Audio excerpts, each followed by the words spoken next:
Get nasty on a Wednesday. It's the Fast Lane on 101 ESPN. Andrew Marsh, Carey Davis, Jamie Rivers, and Anthony Stalter. 202, your time check. He is brought to you by Clarkson Jewelers, an officially licensed Rolex jeweler. I think we should let Marsh have the first go here. Oh, man. He called the home run yesterday in the home run derby. Tommy Pham not even starting in last night's game. Comes in off the bench. Andrew Marsh calls it. I did not think that was a home run off the bat. I thought it was going to be either off the wall or in the gap. Would have been fantastic. Instead, Andrew Marsh calls the home run. He gets 10 points. Huge. It's over. No, come on. It's not over. It's over, guys. It's not over. There's no way that we're going to come back against Andrew Marsh in the home run derby. Nobody's going to catch you. Where are you at now? 24. 24. That's it. That's a wrap. Nice job, March. Thank you. Congratulations on, it's not officially over, but it basically is. So congratulations on the home run derby victory this year. Don't be saying that now. Don't be saying that. Right? It's over. It is over. Yeah. Yeah. By far. Way over. Congrats, buddy. Yep. You earned it. You did. Good job. On opening day, the home opener. Yeah. The home opener, you called a home run for Yvonne Herrera. And then Tommy Pham, you made the only one out of us. Once we saw that Tommy Pham wasn't in the lineup, we all had our chance at it. Or really just Jamie. Then you come up. What? And you call it.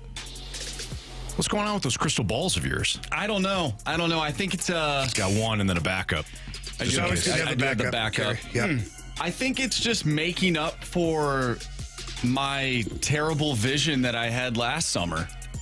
What was that? That never Adam really Wainwright. came to fruition. I had to make something up to make it seem like I actually came up with Adam Wainwright pitching to win that 200th game. But in reality, my vision from last summer was they'd win that game in London, and they absolutely got smoked. Yeah. That was somebody else's vision.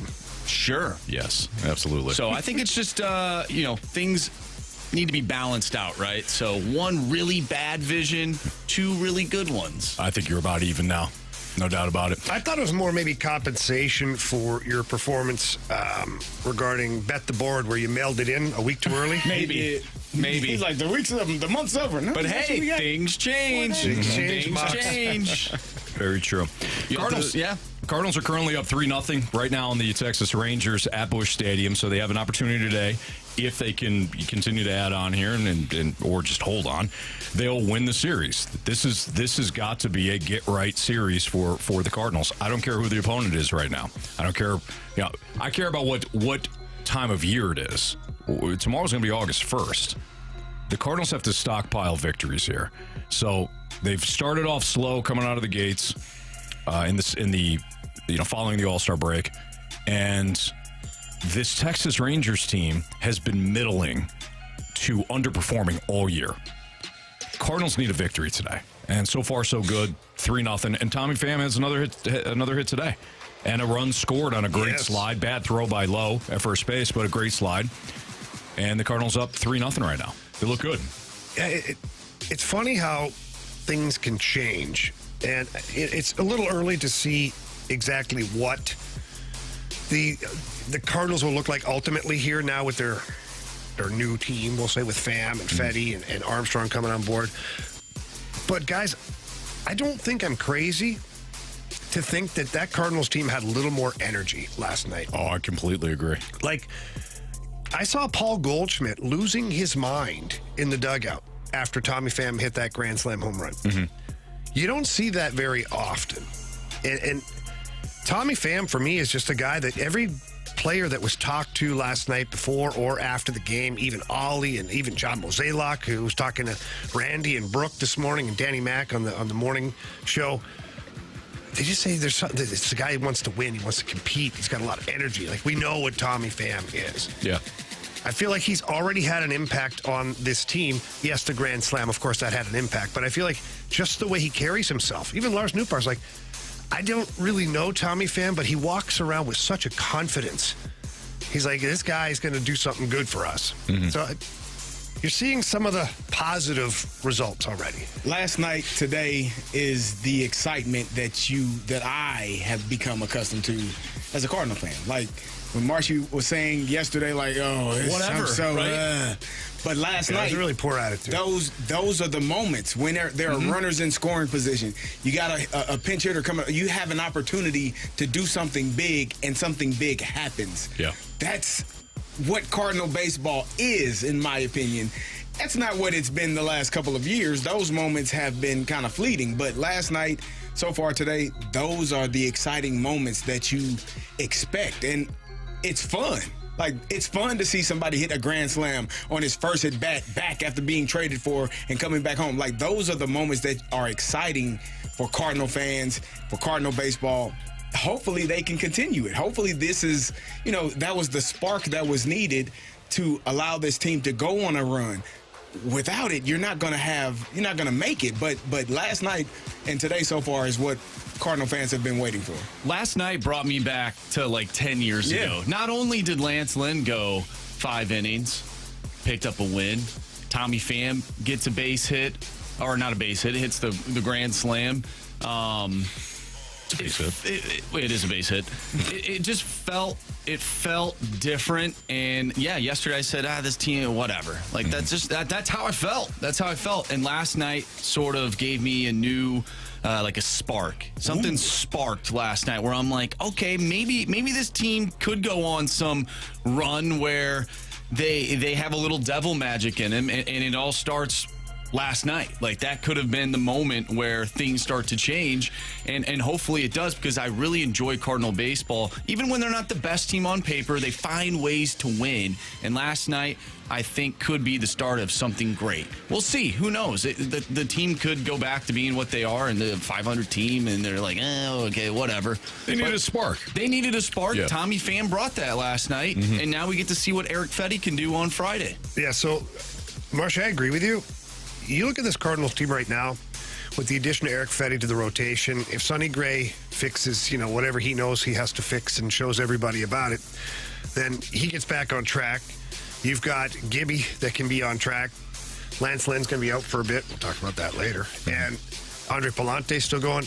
Now, if Tommy Pham continues to deliver like he has, where he had the big grand slam yesterday, had a nice base hit today and a run scored, that lengthens your lineup. What you really need here now, truly, if the Cardinals can get Goldie and Arenado just doing close to Goldie Arenado things, this is a lineup that can do some damage. You're 6 players deep if those guys can do something. And you might even be deeper than that on different days, depending on who's in the lineup. So speaking of those players, BK went to Busch Stadium last night, gathered some audio for us. And when Ollie Marmol was talking, Ollie Marmol brought up the fact that the Cardinals have brought in specific players. You seek it out, yeah. Had a good conversation with Tony during the offseason, LaRussa, and he put it simple. He said, man, that's their clubhouse. My job's to manage the game. That's their clubhouse. And when you bring guys in that do a nice job of monitoring that clubhouse and keeping it to the level and culture that you as a manager and as a staff kind of set in place, that's when it runs smoothly. That's when it's run well. And we were very intentional on bringing guys on that could do exactly that were comfortable in their own skin, to see other things around them and calling them out and making sure that we stayed on track.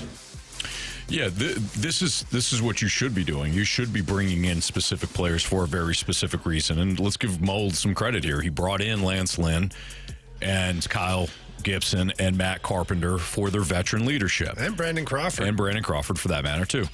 He also wanted to make sure that he added a little bit more sandpaper to the clubhouse. That is where Lance Lynn comes in.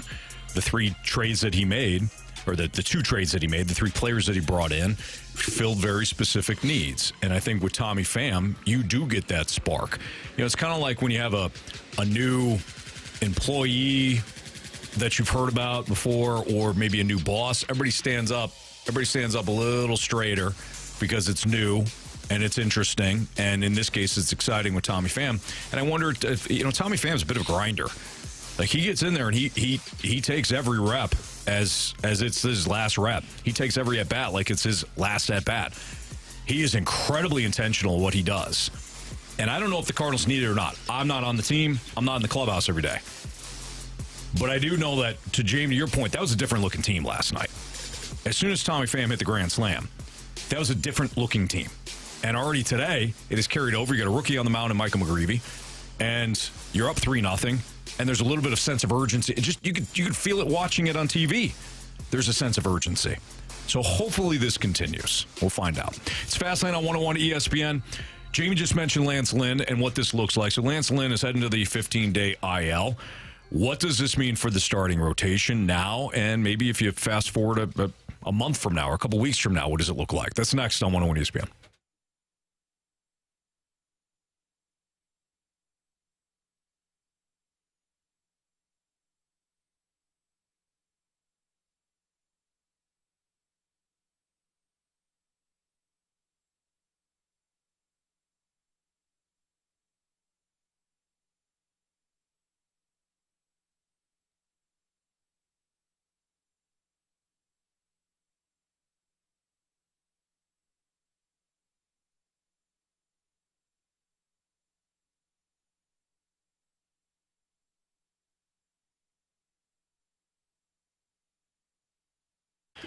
My friends over at E&B Granite, they've got over 2 decades of family ownership and operation. E&B Granite is St. Louis's trusted name when it comes time to renovate your kitchen, your bathroom, your outdoor space, maybe your bar down in the basement, need a new bar top. E&B Granite has you covered.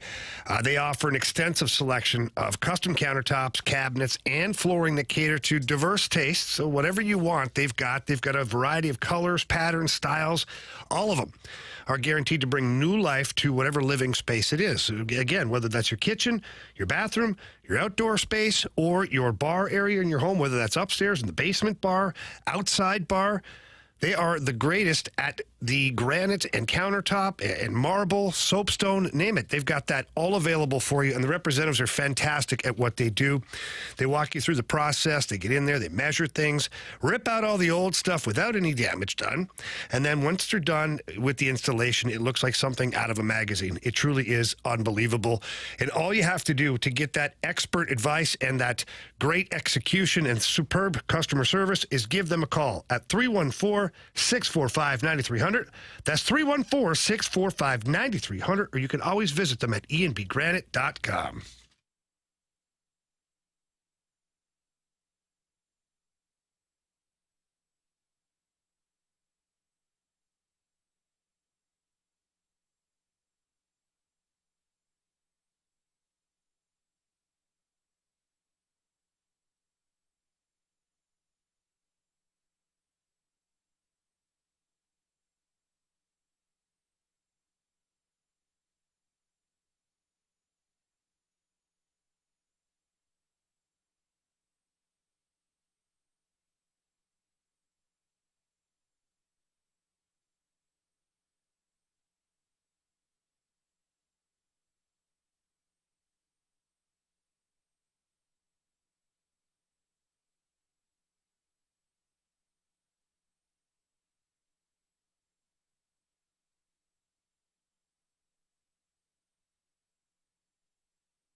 little barking knee. That's part of it, and that's what took me a minute to get going there. And hopefully we'll see how it feels tomorrow. But all in all, we got the win, so that's all that matters.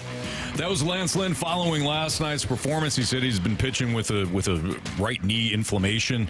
And a barky knee? Yeah, barking knee, yeah. Technically, the Cardinals placed Lance Lynn. You know about it. Yeah, I do. On the 15-day injured list with the right knee inflammation. Interesting timing from this. What do you mean by that, Anthony? Well, they got Michael McGreevy pitching today because they wanted to give everybody a little extra rest. Wow, it's like they knew. They acquired Eric Fetty a couple of days ago. Big question of whether or not Andre Palante would stay in the rotation. Certainly pitched well enough to do so. He's been pitching real well. And then you think of the timing with Lance Lynn having a knee injury. After 5 solid innings of pitching, too. Interesting. Yeah. All right, so your starting rotation will be in one way, shape, or form. Sonny Gray, Kyle Gibson, Miles Michaelis, Andre Palante, and the newcomer, Eric Fetty. That's your starting rotation right now. How do you guys feel about it? I feel good about that rotation. Solid to quite solid? Really? Assuming everybody's performing well. Assuming Sonny Gray again figures out whatever he's got to figure out. Sacrifices need to be made. Yeah, whatever has to happen there. We're going to let him handle that. Mm-hmm. But after that, I feel You'll good. see. We'll know for sure when it happens. Okay. Are you hurt? You'll see. I still expect a face tattoo coming up. Yeah. That would be awesome. He comes out. I feel so much. I'm like, oh, that's what he needed. He said we'd notice. Yeah, we do. But no, that rotation for me is working. What's funny, Anthony, is it's purely coincidental, is that the guy we were worried about, or the one guy we thought should maybe go to the bullpen instead of Andre Palante, was Lance Lynn. And it's amazing how things work out sometimes, especially like I said, Lance Lynn goes out there, a gritty effort to say the least. It shoves through 5 innings with the barking knee. Now he's going to go to the IL, and it's amazing that the rotation stays completely intact now. Nobody has to go to the bullpen. Yeah. So it's, timing's not great for Lance Lynn, of course. No, of course. But timing good for the Cardinals. Yeah. That's why we always say don't worry about it. It'll sort itself out some way, one way or another, and that's what has taken place. Hopefully, Lance Lynn is okay. Barky knee is it's problematic, or can be, especially if there's inflammation. It's continue to swell, after pitching, and the swelling's not coming down. So, a couple of days off, couple of weeks off will probably give him a chance to recover and get better. But it also does help your kind of sort out that situation with Eric Fetty coming in, Palante pitching as well as he has. McGreevy is pitching really well today. He's only given up 1 hit, which, he's done a great job so far in his first opportunity. That's what you need, though. You need more competition. You need guys pushing one another and performing well. And if that pushes somebody else out, so be it. Because, the only way you're going to win games is to get solid pitching and to score runs, and they're doing that last couple of nights. Do you think if Michael McGreevy has like an unbelievable outing today, and he's doing pretty damn well right now, as CD just said, do you think the Cardinals could give him another chance at the rotation? I don't think so, because if you've already accomplished what you wanted to accomplish. Based on what Katie Wu reported yesterday, that the Cardinals wanted to give everybody in the starting rotation an extra day, I think you've already accomplished that. So if that's the case, you also don't want to get people too off kilter. Mm-hmm. So one of the biggest reasons not to go with a 6-man rotation is because you want your best pitcher to pitch every 5 to 6 days. So I think now that they've given everybody a break, Lance Lynn goes to the IL for 15 days. You've kind of accomplished what you wanted to, and now you roll. But this is a great sign. McGreevy right now is in the top of the 5th, 57 pitches. CD mentioned it, only the 1 hit, and he has looked very good. Gave up a bunch of hard contact in the first inning, and we were like, uh-oh. But he has settled in. Great movement on a lot of his pitches. He's been in and out of the strike zone, but he's been getting guys to chase. I think this is as good as you can ask for. What do you think it means watching McGreevy pitch now into the 5th inning, 58 pitches, as opposed to what they did with Graceffo? What do you think it means? And why McGreevy right now and not Graceffo in this spot? Do you think the Cardinals have been watching down? Of course they're watching, but have they noticed something down at AAA to where they're like, he's kind of maybe leapfrogged Graceffo, and we'd really like to see him in a spot where he could pitch in the majors? because they're giving him real starter leash right now. Mm-hmm. Like Graceffo never had that. The one start he got, there was no chance. He was going 2 innings, 3, whatever it was, max. That's it. They were like already ready to move on. And McGreevy's in here at 5 innings. So mind you, they're scoreless innings, and he looks very confident. But is this a situation where he has kind of surpassed Graceffo? And if he continues to pitch like this, then Cardinals have to look at him as a legit competitor out of spring training next year. Oh no, that I agree, and you were kind of hoping for that anyway. You were hoping, but I was worried about McGreevy because he's the one we heard nothing about. Quite honestly, you kind of hear, but it was Graceffo, Tink Hens, Chirpy, and then this guy comes in and he's throwing grease BBs today. So I'm trying to look. At least so far, I'm trying to look to see. I don't want to jinx him. Well, you've done it before. Quiet. Darn it. I'm trying to see where like the last time that McGreevy pitched. Because that could, or not McGreevy, but Graceffo. That could be why too. I mean, well, no, right now he's on 10 days and 99, or he's on, let's see here, 10 days rest. Yeah, 10 days rest thus far. It's a long rest. That is. And I know there's certain rules when it comes to whether or not you can bring somebody up. I think that those days had surpassed. Because you can't have somebody pitch, send them down, and then bring them right back up again in 5 days. Yeah, I think it's 15. 15 days, yep. Yep, so I would imagine that has passed already. Yeah, it has, because he pitched to July 10th. So I don't know, Jamie. It's a really good question. Perhaps they saw something that they liked in him. He earned an opportunity to come up, and now he has performed very admirably. He has looked very good. I mean, they won't do this, but if he goes 7 innings, 8 innings, he probably won't go 8. But I think he's probably done after this inning. You think so? I think 5 and I feel like dive. his pitch count's pretty damn low, though. Just and you want to save just the a bullpen. prediction, Andrew. That's all. I think we love predictions. Yeah, we do. I think the difference is you're looking at McGreevy, like you said, 1 hit allowed. Graceffo in his start, he gave up 4 hits, 3 earned runs, like in 3 1/3. So it's a little bit different what McGreevy is doing right now. But I also think that we often give the Cardinals crap for not knowing what the future will hold. I think these opportunities are to kind of figure out what does the starting rotation look like next year. Do we need to pick up options on Kyle Gibson and Lance Lynn, or do we have 2, maybe potentially 3 starters in Palante, McGreevy, Graceffo that can fill those roles for next season? We know Miles Michael is going to be here. We know Sonny is going to be here. Eric Fetty is going to be here. But do we need to pick up the options for Kyle Gibson and Lance Lynn, or do we have a potential with these 3 guys to have 2 of those spots filled? I think that they're doing a good job of throwing them, like you talked about in the office, throwing them to the wolves and seeing, hey, what can you do? Let's see. Here's an opportunity. It may not be perfect, but here's an opportunity, and it might only be 1. But how well do you perform in that opportunity? And if you perform well enough, you know what? We might be able to find another opportunity for you later on down the road, especially if we're dealing with some injuries. Apparently, Mo said this morning that he wanted to see him go deep today. So this is an interesting situation. He just got out of the bottom, or I'm sorry, the top of the 5th. He's at about 65, 66 pitches. I believe the Rangers' this guy's pitching. He should top of the order is up in the top of the 6th. Let him go. It would be the 3rd time through the order. So that would be interesting to see what the call is here. What did I say in the office, too? Yeah, let him go until he gets into trouble. I just predicted they pull him after this one because it's a Cardinal thing to do.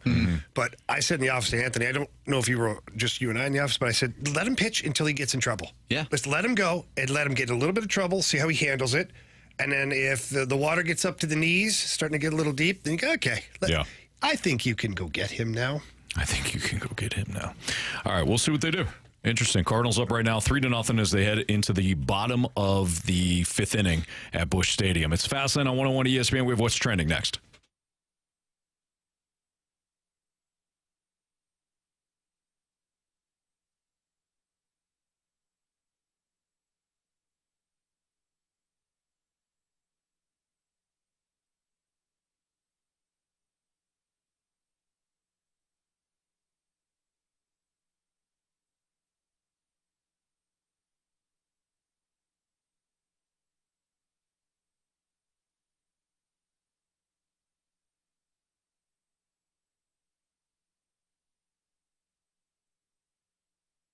Auto Center's Nissan Herculaneum. They have over 700 vehicles right there in Herculaneum. So whether you're looking at brand new Nissan vehicles like Pathfinders, Rogues, maybe you're looking at new Nissan Altima, great. They've got them at Auto Center's Nissan Herculaneum. They also have pre-owned vehicles too. Pre-owned Nissans, pre-owned vehicles that are different makes and models. So whatever you might be looking for, check out Auto Center's Nissan. In fact, you can start at autocentersnissan.com. You can peruse their selection, and then when you head out to Herculaneum, you're going to find that they've got outstanding customer service. They've got financing options for everyone, whether you have good credit, bad credit, it doesn't matter. They'll find a way to finance the vehicle for you. It's one of the specialties that they have. They've got the 30-day return promise. They're so confident that you'll love the experience and you'll love the vehicle that they give you 30 days to bring the vehicle back, and no matter what, they'll refund the price for it. They'll refund your money back to you if, again, you're not completely satisfied with the vehicle. They also have the complimentary lifetime warranty and the 1-year complimentary maintenance too. So if you're looking for a new ride, you can't beat the prices, the financing options, and the selection at Auto Center's Nissan. Tell them Stalter sent you.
ESPN Sports Center.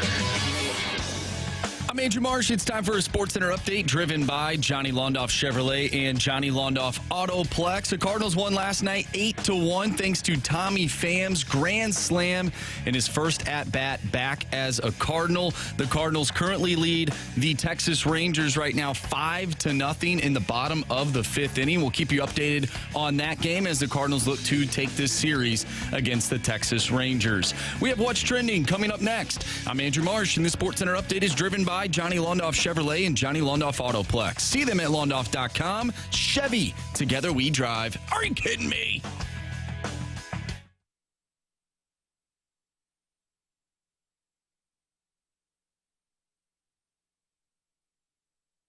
It's time to find out what's going on in the sports world with What's Trending Now. Brought to you by Goodwill. Donate a car and get tickets to the St. Louis Cardinals.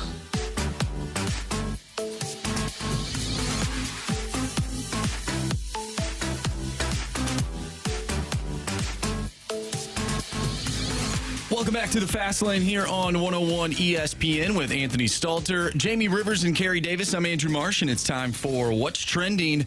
Fellas, I was not the only one who called Tommy Pham's home run last night. In fact, one of his teammates also called it. Pretty special from this player. Take a listen.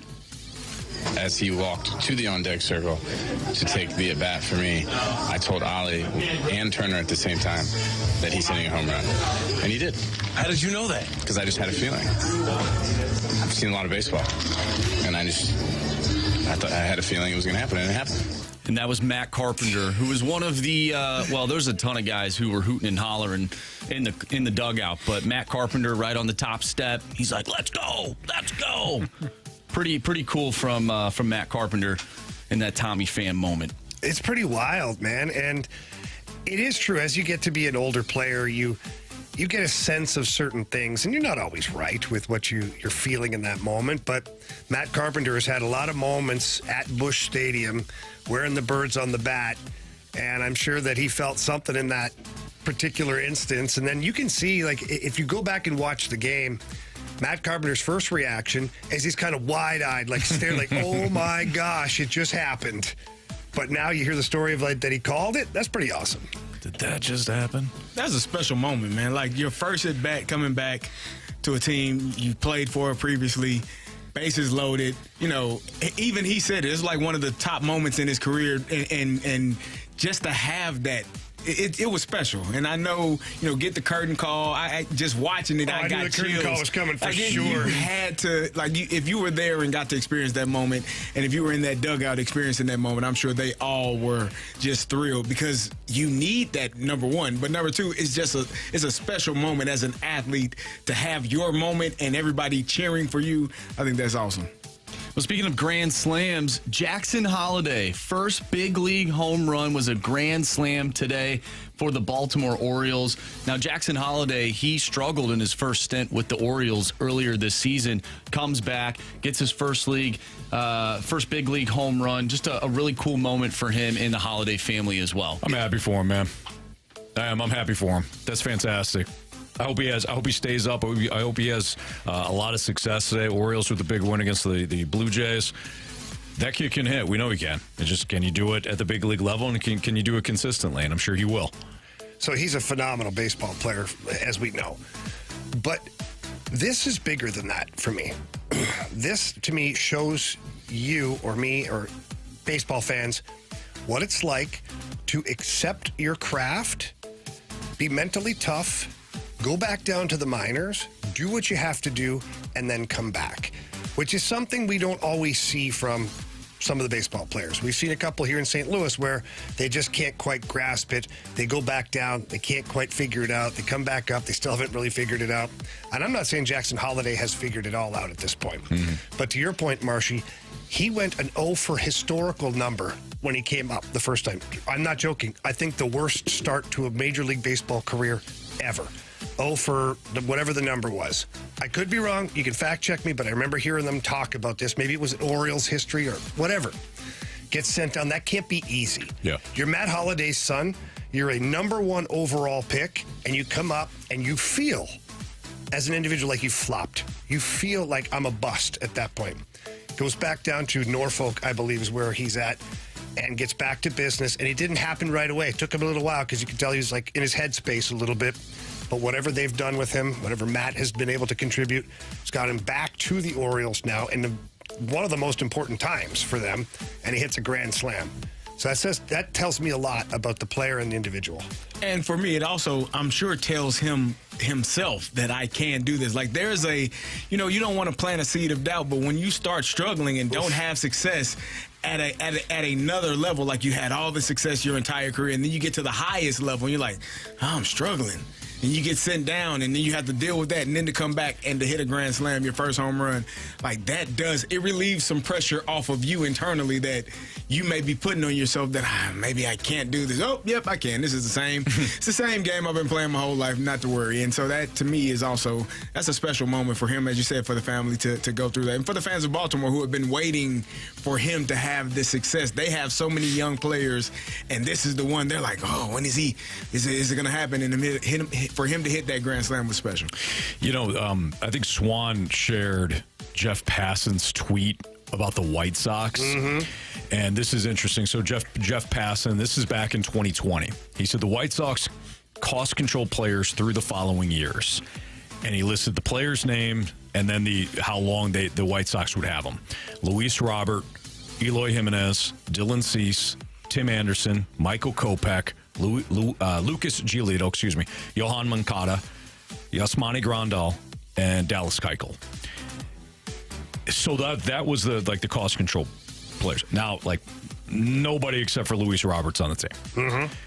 And Swan made a really good point. He tweeted at all of us. He said, just a reminder that sometimes young cost control talent doesn't work out. And he's absolutely right.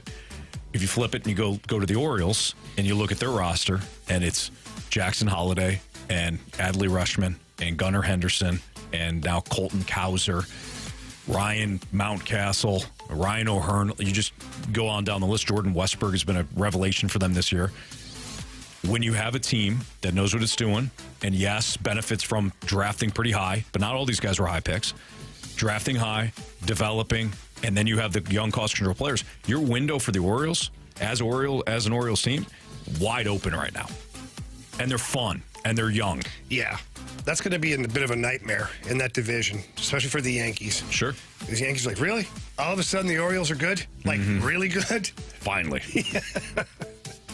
You woke up. You brought up Yohan Moncada. I don't remember the last time that guy played, but apparently he is out still due to anticipated soreness. Oh, okay. He's anticipating said soreness. Anticipated soreness. Yeah, that makes sense. A new one. I won't be here tomorrow. I'm anticipating soreness. Yeah. Okay. Yeah, that makes sense. No problem. Take the day off. Is that a sick day? Is that a work? Does that work? Apparently. We make far less than he does. Guys, we haven't talked about football in who knows how long, only because the trade deadline was very important and we needed to talk about it. But there is something coming out of the NFL that I don't like, and it's onside kicks. And gentlemen, the onside kick is dead. All onside kicks will be announced in advance, since the onside kick will entail an entirely different formation.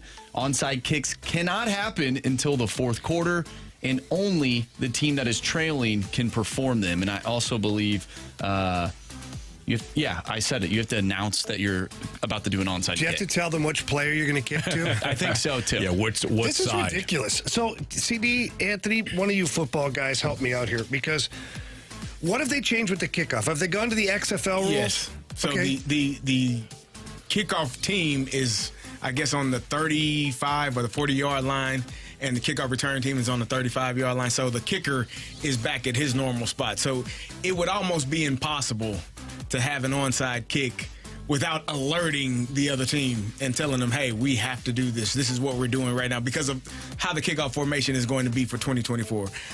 Why don't you just extend it? So it's 10 yards right now for an onside kick, right? Yes. Why don't you make it 20 yards? Well, it would have to be down to where the kickoff team is. And I'm sure there will be some creative ways where a team will maybe try to punch one over that front line and kick it just short of the returners. It's not technically an onside kick, but your goal is to try to recover it as a kickoff team. They've done that. I understand the NFL trying to make the game safer, but if you really wanted to make it safer, you wouldn't be thinking about adding games. So that's just my opinion. I don't think you make a game safer by playing more. I think you make it safer by not playing more. So, they're trying to eliminate the collision aspect of the kickoff team, which is a head-on collision. Like, it's no doubt about it. It used to be much worse where guys could have 300-pound defensive linemen or offensive linemen grabbing hands, and you'll have 4 of them. You had a guy called the Wedge Buster, and your job, sir, is to run between those 4 300-pounders. Good luck. Full speed. Wish you the best. It is a sacrifice you must make. And the coaches would say, if you take 2 of them, guess what? You got one of your guys running free. So, hey, that's your job. But they try to eliminate that because of the concussions. You got guys running 40 yards downfield and running into a brick wall. So I get it. And with the onside kick, I mean, it just has to happen that way where you have to alert them. I don't like the fact that you say it has to be the fourth quarter. You obviously you're not going to do it if you're up, but I don't like that it has to be the fourth quarter. Some teams have done it. The 6-3-6 score and then get the ball back. But not if you're winning in the third quarter. I just don't like that you're taking all of the creativeness out of the onside kick. Like, now you're basically telegraphing exactly what's going to happen. Like, the onside kick is going to be obsolete, and they're going to have to figure something else out, I guess. I don't know. It's going to make the ending of some football games that are close very boring. The 6-3-6 brings up a great point. One of the greatest Super Bowl moments was Sean Payton's onside kick. WTF. Yeah, NFL. It was in the start of the second half. That changed the entire dynamic of that Super Bowl. Yep, and then Tracy Porter had the pick 6 in the fourth quarter. By the way, Tommy Pham just doubled for another RBI, and now it's 7-0 Cardinals 2 RBIs in the bottom of the fifth. I also wonder, guys, we were having the conversation about whether Micah McGreevy, who has pitched very well through 5 innings thus far, whether or not he'll come back out. Bring him out. This has been a pretty long inning. I bet you they don't come back with him. Really? The Rangers? 7? Yeah. I think they do, based on a 7-0 lead. I think with the Rangers top of the order coming up, the fact that this has been a little longer inning, I bet you they come back with a reliever in the 6th. I would bring him back out, but I would have a guy warming up and getting ready just in case. But you have a 7-0 lead. I don't want to hear anything about your bullpen being tired then. I don't. I agree with Marshy on that. We'll find out. Yeah, I guess we'll find out very shortly. It's Fastlane on 101 ESPN. How does Jordan Love's contract change the landscape of the NFL? Or does it? That's next on 101 ESPN.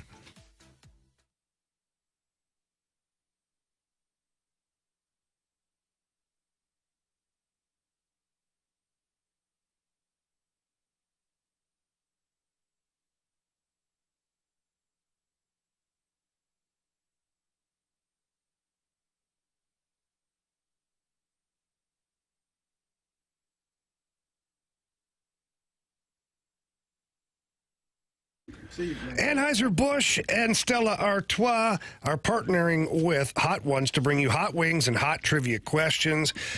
This is where you can watch different teams compete in trivia, and as they get answers wrong, they have to dip their wings in hotter sauces. And I can tell you what, we've had a bunch of these already, and it is a blast. Scott Rizzuto from 105.7 The Point has hosted a couple. I have hosted a couple.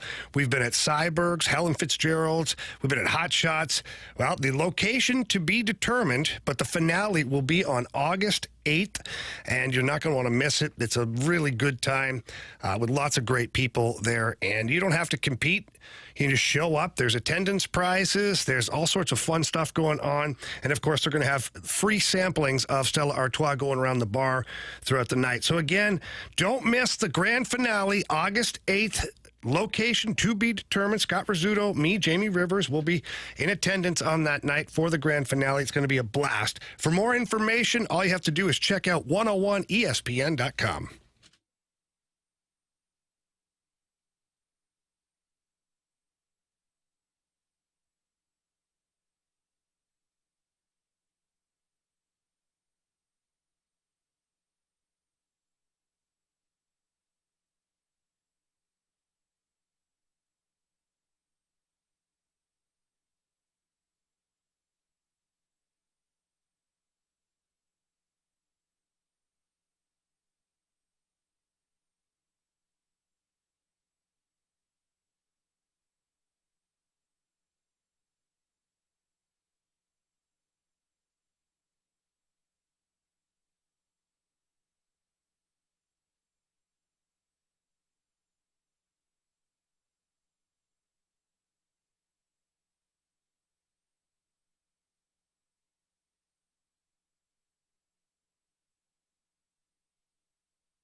Well, it looks like I'm going to be wrong. Michael McGreevy, at least based on the TV feed, he was heading back out for the 6th inning. Jamie and Marsh, looks like you're going to be right about McGreevy going back out. I thought perhaps the Cardinals would pull him. Good for them. Let him roll. Let them roll. Let him roll. Might as well. And see them. what you have with kid. And them. Okay. So the Cardinals right now, they are now up 8-0. And Marsh, what did you say in the break since I got Tommy Pham? I was just saying it reminds me, as we were talking. Well, I actually wasn't even talking about that. I was talking about the run scored. No, let's go to the first one.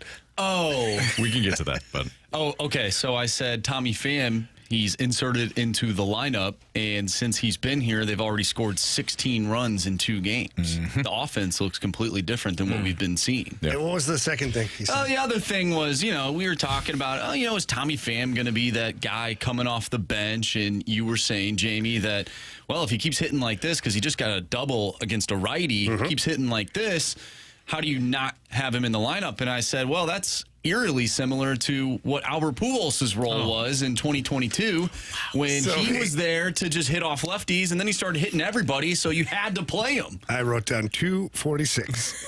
Andrew Marsh compares Tommy Pham to Albert Pujols. I see the resemblance. Yeah. that's great. So yeah, I wish. Michael McGreevy heading back out for the 6th inning. He's given up 1 hit thus far. Now the pitch count and everything is fine. I figured the Cardinals were going to hop into their Volvo and just kind of take the safe route out, but instead he's going to face Jankowski and then the top of the order. So good for McGreevy, good for the Cardinals, and good for Andrew Marsh because I was wrong, Marsh. You were right. It's okay. You're handsome. I'm not. Funny. I'm boring. So. Anthony, you're handsome. Wow. Thanks. Compliment. Thanks, Marsh. All right. So the Packers signed Jordan Love over the weekend to a 4-year, $220 million contract extension. And Marsh pitched the idea of whether or not Jordan Love's contract will change the landscape of the NFL. Adam Schefter reports the contract's $55 million per year average makes Love the highest paid quarterback in NFL history, and includes a record $75 million signing bonus and $155 million in new full guarantees. I don't think it's going to change the landscape at all. I think this has been the exact thing that has happened. If you're the next quarterback up and you've proven that you're just a franchise quarterback, you don't even have to be one of the top guys. Just prove that you're a franchise guy. You're likely going to get paid. The only way I could see things change is if they implement a quarterback-only salary cap, which was being discussed at one point, as my mic gets away from me, at one point a couple of months ago. That's the only thing I could see, but it wouldn't just be because of Jordan Love's deal. It'd be because of Tua's deal, of Love's deal, of potentially Dak Prescott's new deal. They just need to free up more cap space, and maybe they have a quarterback-only cap. I think it's got to be because when you look at the payroll right now, Patrick Mahomes is like 11th or 12th in the NFL for quarterbacks. Are you kidding me? Are you bleeping kidding me? This goes back to like when Tom Brady was in the same situation. And this is where I do see some similarities right now between Patrick Mahomes and Tom Brady is, one, they're obviously extremely competitive, very talented individuals. They're multiple Super Bowl champions. But both quarterbacks willing to restructure their deals to continue to have competitive teams. So this is where the NFL gets it wrong, in my opinion, and is why I would love to see the quarterback exempt from the salary cap. Because how do you have Jordan Love, who has won 1 playoff game after 1 full season as a quarterback in the NFL? He is now the highest paid player in the league. What are we doing here? Like, let's get it right. Because if we're basing it off things like that, then Patrick Mahomes should be making $20 to $30 million more per season than Jordan Love, based on accomplishments, talent, all that stuff. But he can't because he wants to remain with a competitive team. And so, therefore, he has to restructure every year, every couple of years to defer money or whatever they do in the NFL to make cap space. Patrick Mahomes suffers because he's a competitive guy. Let's get rid of the quarterbacks on the salary cap. Let's let them just be exempt. And that way, they're guys who are the best in the NFL are paid like the best. First, it's going to be who's next. So, as you said, Dak is going to be next. He's going to probably want $58 million a year, $60 million a year. In a few years, C.J. Stroud is going to be knocking at the door like, hey, I'm pretty good too, and my team is pretty good. We've come from where we were to where we are now. He's going to want it. As far as Patrick Mahomes goes, he's not the highest paid player per year, but he's the highest paid player. He got a 10-year, $450 million deal. Like, he's set for the rest of his. He's making more in his career than the rest of those guys will, and he's going to more than likely see all 10 of those. Mm-hmm. So I don't know. And to him, he's like, yeah, he even said it. I'm not underpaid. It's not a concern for him. If you can take $10 million less a year, but obviously make $450 million over 10 years, and that $10 million be allocated to help your team win, I would probably say okay. Like, I don't necessarily have to be the highest paid per year, because that becomes just an ego thing. That's me flexing my muscles and saying, look, I'm the highest paid quarterback and I'm better than you all. No, I'm better than you all because I got more championships, I got more MVPs, but I'm also better because my team is better, because I'm willing to take a few less dollars per year to help have that money allocated in other places. Yeah, I agree with you 100%.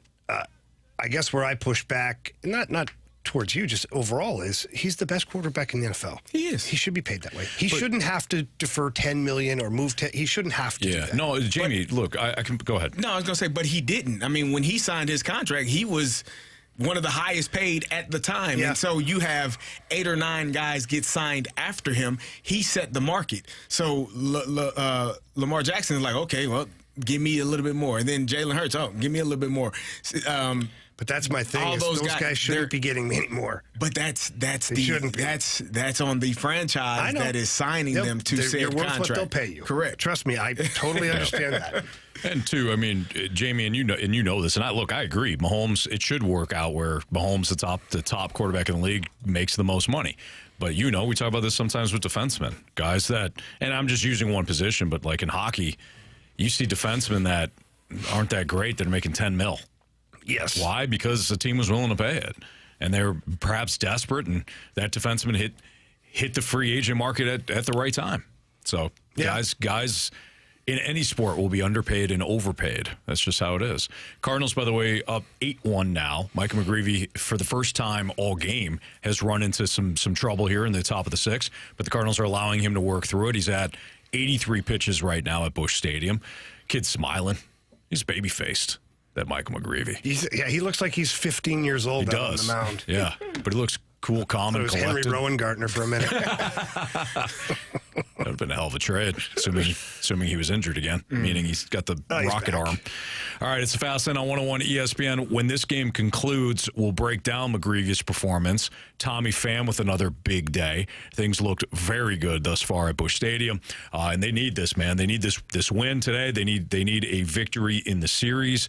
They need a little momentum heading into the weekend series against the Chicago Cubs, a game, at least on Friday, that will be started by Eric Fetty, the newest Cardinal. So far, things look good for Tommy Pham, things look good for the Cards, and things look good for Michael McGreevy. Sexy is not always smart. Did John Mozeliak nail the trade deadline? You like that, Jamie? I did. Marsh wrote that. It's well done. He's in a mood today. Sure is. A good mood. Mm-hmm. That's next on 101 ESPN.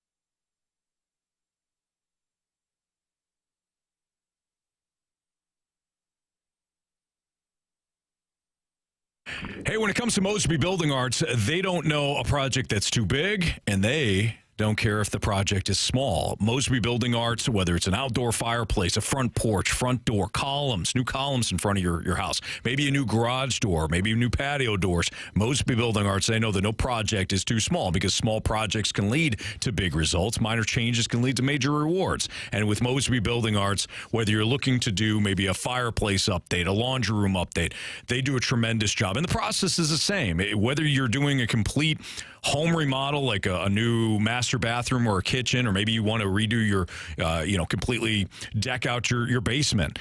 They will customize everything for you. They'll send somebody out to your home. They'll take the proper measurements. They'll tell you exactly what they can do for you. And when the project starts, you're updated every week. You'll have your own person from Mosby that works a part of your team on your project to say, hey, how's everything going? Do you have any questions? Do you have any concerns? Mosby does it right the first time, so that you're not left in the wind when it comes to, maybe you've done other projects before, and contractors, they leave you hanging, or they get a new bid and then they don't come back out because the bid was higher someplace else. Not at Mosby. Mosby does it the right way. So give them a call, whether it's a small upgrade to a certain portion of your home like the laundry room, or it's a big update like the kitchen. Call Mosby. 314-909-1800.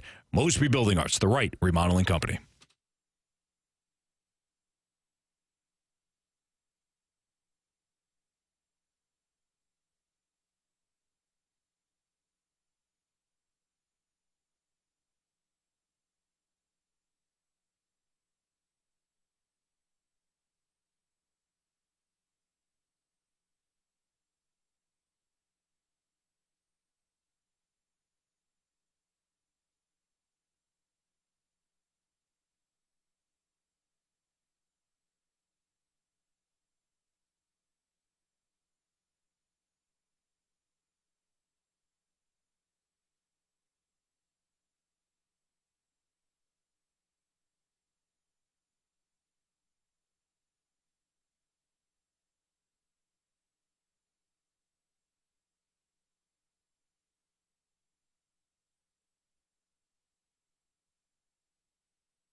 It's the Fast Lane on 101 ESPN. So the guys from Foul Territory, including former Cardinal A.J. Brzezinski, we're talking about the Cardinals deadline and the moves that they made. And Brzezinski kind of went on a rant in favor of the Cardinals after they acquired Eric Fetty. This is what A.J. Brzezinski said on Foul Territory. If you're the Cardinals and you're like, man, I get Eric Fetty for this year and next year, that's a deal, and we gave up nothing, really? I mean, listen, Tommy Pham is a nice player. But they haven't used him all year, and they're where they're he's at. hurt, but that's what I'm saying. They have Siani, they have Mason Wynn, like things have changed. They don't need it. Yes. So I mean, that's why it's amazing. I think that's why most people have gotten on Chris Getz and said, man, he should have gotten more for this guy. Because again, you look at Kikuchi, you compare their stats. Kikuchi's a free agent. Fetty's got another year at $7.5 million. Yeah. We're not talking 27.5, $7.5 million.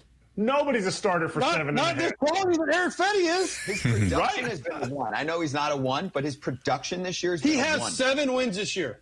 Well, on the White Sox. I'm just going to say this. The White Sox have how many wins as a team? 29? 27. 27, yeah. 30% of their wins as a team. Think about how bad the White Sox are, and think about he has 7 of their 27 wins for the year. Like, he's doing something right with their bullpen.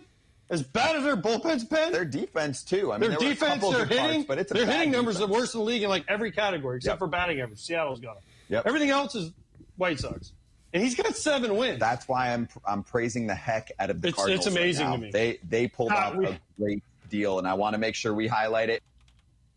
There you go. So again, the guys from Foul Territory, including A.J. Brzezinski, talking about the wins. It made me think listening to it again. It made me second guess whether or not. And we all liked the deal.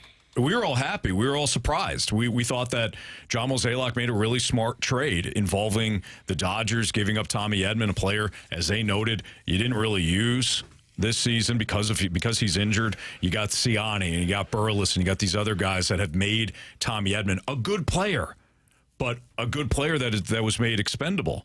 And you acquired Eric Fedde and Tommy Pham. We all liked the deal, but listening to A.J. Pierzynski put it in those terms, what he meant to the White Sox this year, it almost makes me feel like we undersold things a little bit.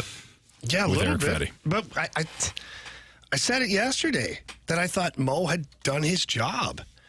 And especially when the return was, the prospects, however they worked the trade, it was Tommy Edman for Fedde and Tommy Pham. And then then they all had talked, and then the prospects go back to. It doesn't matter who got what. At the end of it, the Cardinals traded Tommy Edman, a utility player, essentially, who has been injured for almost a season and a half now, for Eric Fedde and Tommy Pham. Right. Great. That's robbery. Especially if Eric Fedde pitches the way he has been for this season, if he just continues to do what he's doing. And now we're seeing what Tommy Pham can bring to a lineup. I mean, you have no choice but to praise John Mozeliak. Yeah, you did a great job. You got what you needed so far. You got a right-handed bat, which you were looking for and needing.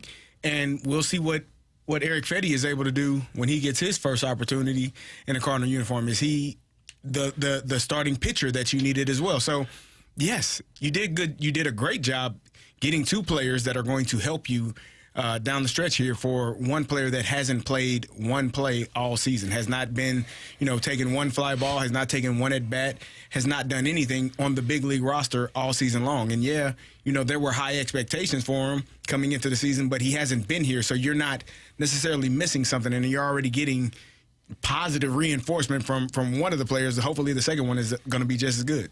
Before we get to Michael McGreevy going back out for the next inning, because I know we're going to talk about it, I also like what they brought up in the whole Kikuchi thing and what the Astros had to give up to get him. Yeah. And Eric Fedde's been way better than Kikuchi. Yeah, nobody has understood the Astros deal there for UC Kikuchi. And I thought he'd be fine. I thought you'd have to give up way more for Eric Fedde. Instead, it was Kikuchi. So good on Toronto, their front office, for maximizing a deal for a player that has pitched significally worse than Fedde, and is a free agent at the end of the year. Fedde's got a year of control next year. So I mean, really well done by John Mozeliak. So this is where sometimes timing is everything, because Eric Fedde, that trade happened, I believe, before the Kikuchi trade. Yeah. And so what happens is the Astros at that point really needed Kikuchi, so they're willing to overpay for it. It's about need, right? It's about what you need in that moment. And if you really need something, sometimes, Anthony, you're going to pay for it and overpay in some instances. So, and probably regret it later. Probably. More than likely. More than likely. Yes. When you could have got it for much cheaper. Yeah. Yeah. Or just went with a different one. Now, I just brought up Michael McGreevy going back out for the seventh back out inning. there again. I love the move. I do too. Let the kid pitch. Let him eat. This is the second half. Let him pitch. Who cares? Do you think the kid wants to come out? No. He's living his best life right now. He's on the bump at Busch Stadium. And while we're crediting John Mozeliak, let's give a little credit to Ollie Marmol here, because how many times do people say, and we're among them, okay? It's not just Cardinals fans, it's us too. How many times have we said, or fans have said, well, it's all about the analytics. They pull guys. They don't let them. They're not watching the game. McGreevy was cruising through the first 5 innings, got into a bit of an issue in the 6th, worked out of it, and now is back out for the 7th. Now, at some point, they're probably gonna have to get him in this inning, because he's 3-0 already to low. The velocity probably is down. This is called watching the game. Let the kid go for the CG. He's got a 7-run cushion. Come on. Michael McGreevy throws his arm out in a regular season game against the Rangers. In minors, he's fine. I do believe Ollie Marmol has made some decent moves within the game as of recent. Like when I was at the game on Sunday, their team's losing, and you have a pinch, or not a pinch hit, but you do a hit and run with Pedro Pajes at first base, and Michael Ciani was up the bat, shot to the left side of the field, and in that instance, you have to make C.J. Abrams essentially make a great play with speed at first, and Pedro Pajes is essentially getting the second base. He ends up fumbling the ball. You tie the game, end up winning that game. Like, it's just little things like that I've noticed that Ollie Marmol has done. So I think we got to give credit to him when he does make a good decision also, but we're also here to criticize him when he doesn't. And that's just how it is, but I think we should give him some credit. Absolutely. I think he deserves that credit. Michael McGreevy too. I'm looking at the stat line right now. He's allowed 4 hits through 6 and now 2/3 innings. Only the 1 earned run. He's only got 3 strikeouts. But here's the key. He's got 1 walk. He's allowing his defense to do it. A lot of soft contact outside of the first inning. The first inning, we had mentioned this before. You had First 1 rocket shot to second base and 1 rocket shot down the line. And we're like, oh, crap. Here we go.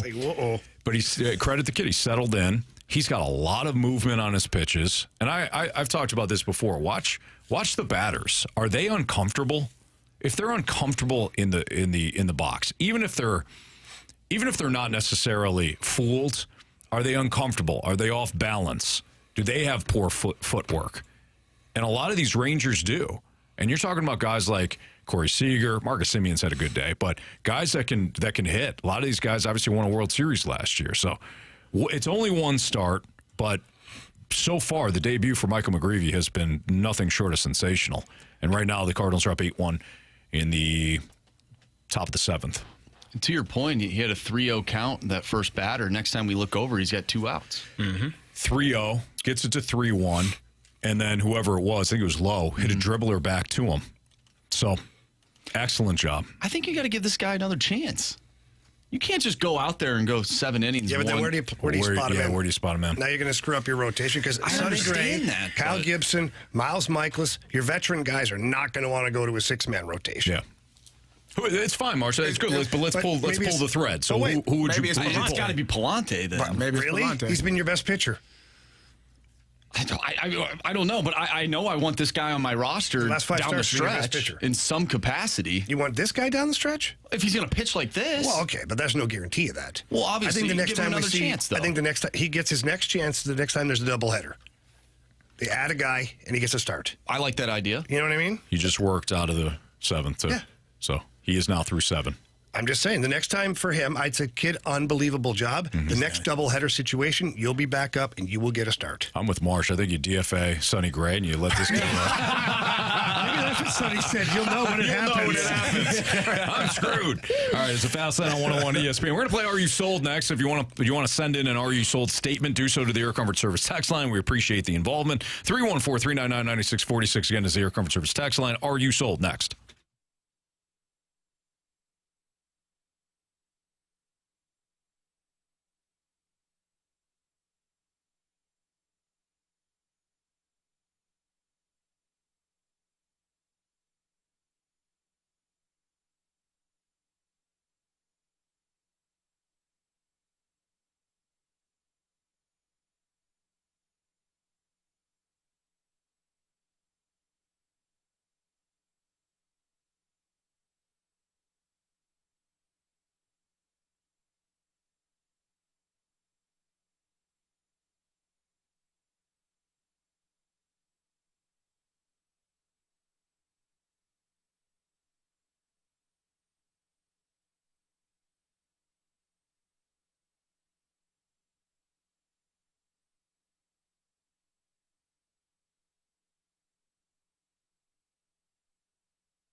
Are you looking for replacement windows? Visit my friends at Window World. They are simply the best for less. And let's not forget, they are the preferred window of your St. Louis Blues.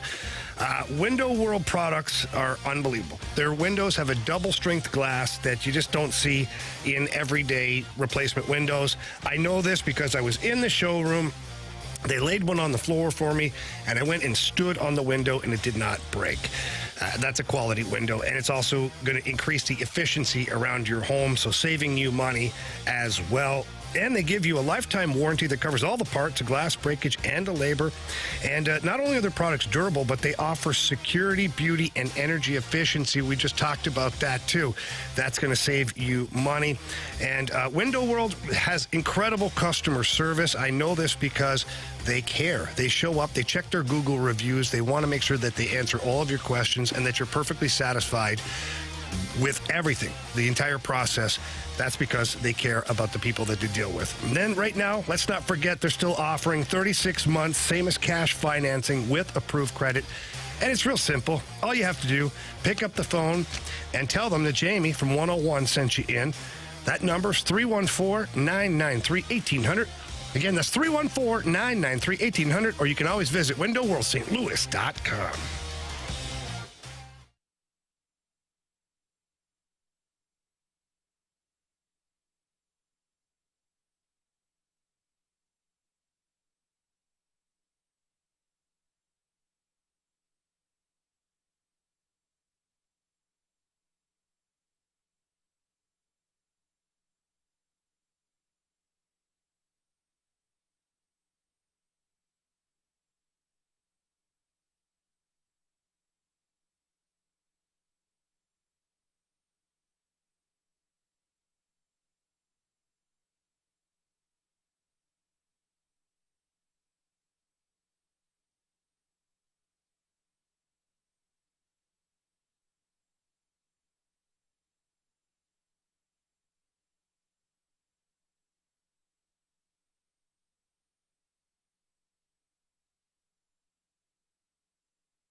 It's Fastlane on 101 at ESPN. Time to play Are You Sold? If you have an Are You Sold statement, you can send it into the Air Comfort Service text line, 314-399-9646. With Carey Davis and Jamie Rivers, I'm Anthony Stalter. Here's Andrew Marsh. All right, let's start off with the 636. Are you sold on the Cardinals being an NLCS team after these trades? NLCS team after these trades? Getting to the NLCS. Well, yeah. I mean, you're 2-0. You've scored, I mean, how many runs now and counting? 16. 16 and counting? So, yeah. They're averaging 8 runs per game. That's pretty good. Their winning percentage after the all 3 trades is 1,000. So, yeah, of course I'm sold that the Cardinals are going to the NLCS. Sure. Are you sold? Are you sold that they're going to the NLCS? I gave you the numbers. Absolutely. Carey, you should 8 runs a game. I can't believe you don't believe, of all people. 1,000 winning percentage. Give me a week, and I'll let you know. I'll answer it next Wednesday. What is next Tuesday? Well, is this one of the biggest series coming up? Yeah, of course. You know that. You know how that goes. Uh-huh. Got the Cubbies. Biggest series of the year. Uh-huh. Coming up. All right, let's move on to the next one. Unbelievable. Thanks, Dad chimed into the Air Comfort Service text line. You can as well, 314-399-9646. Thanks, Dad said Palante might be the spare tire you don't want to ride too long. Are you sold that Andre Palante is a long-term answer in the rotation, or is he that spare tire that works as a replacement that you don't want to ride too long? I'm sold that he's a rotation guy. Look at Palante's career. This guy's been through the ringer. He was brought in.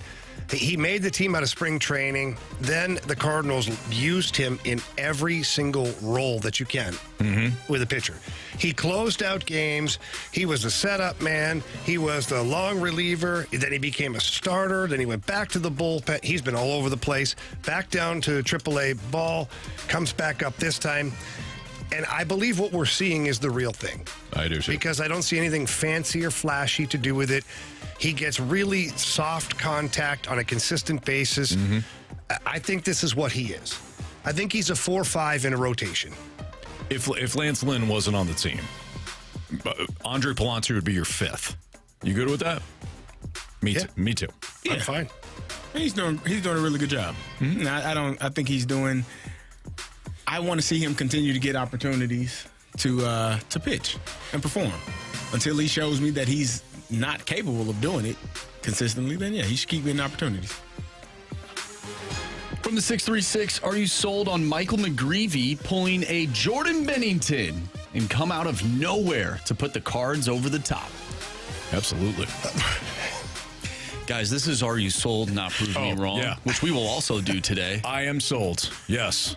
I'm not sold. When you think about Michael McGreevy thus far in the majors, you're talking about somebody that pitches deep into games, that doesn't allow hey. Singular. I'm sorry. I thought I was talking. Is this not America? We're sorry. We thought you meant he'd pitch several games. We're just helping you with one. Per game, he's somebody that pitches deep. He also allows a lot of he creates a lot of soft contact, and he doesn't walk batters. So yes, of course, he's the next Jordan Bennington. Yeah, I'm not sold of the baseball realm. Even if he's playing great, he's once every 5 days. Bennington was every single game. What about Brandon Pfaadt? What? Could the Cardinals have found their Brandon Pfaadt? Absolutely. Yes. Goes hand in hand with the previous Are You Sold of whether or not they're going to the NLCS. Yes. Well, just take it a step further. You're going to the World Series, Anthony. Well, let's not get ahead of ourselves. Let's not get ahead of ourselves. That's tough. No, I can't be sold on that. I don't want to put. No. Listen, I don't want to put the cart before the horse. You make it to the NLCS. You're only 4 games away from making it to the World Series. Let's be realistic. You got McGreevy starting that series. McGreevy and Palante. Carey, what are we doing here? Carey, I've never made it to a Super Bowl. You have, so I'm going to respect that. Jamie made it to a Stanley Cup final. Like, I don't. That's tough to make to a World Series. Like, let's not put the cart before the horse. It's tough to make it to a NLCS or an NFC championship game as well. It's not easy. AFC championship game. That's hard too. Okay. Because everybody makes it there. Listen, I said what I said. Hand those out. Every year. This year's your year. Yeah. You guys get to go. I don't care if you guys aren't sold. I am. From the 314, are you sold that Matthew Stafford is the second best quarterback in the NFC? Whoa, hang on here. The second best quarterback? Second best? No, I'm not sold on that. Hang on. You got Jalen Hurts Hurts. is still in the NFC. And you got, who else here? Matthew Stafford's a better quarterback than Jalen Hurts. Oh, come on. He is. You've got Baker Mayfield. Oh, come on. Oh, You've got Jared Goff. You've got Brock Purdy. What? Are we not going to say Dak Prescott? Dak is not Sam a better Darnold. Matthew Stafford. Dak Prescott was not on Dan Orlovsky's top quarterback list. Left off. Brock Purdy? Brock Purdy. Matthew Stafford's a better quarterback than Brock Purdy. Derek Carr. Come on. Look. There's lots of guys. I was with you for a little while. Jalen Hurts. Danny Dimes. He's going to have a bounce back year. You know that. I don't think he's going to have a bounce back year. Jalen Daniels. Who would you have over Stafford? I'm talking about pure quarterback play 1 year. Who's better than Stafford? Like, who would be number one? It's tough, in man. the NFC. Yeah. Like, what do you truly think Jared Goff is? For real. I think Stafford's a better quarterback than Jared Goff. Okay, I'm not pushing back. I'm wondering because Jared Goff has had a really good amount of success in the NFL as a quarterback. He absolutely has. Yes. On 2 different teams.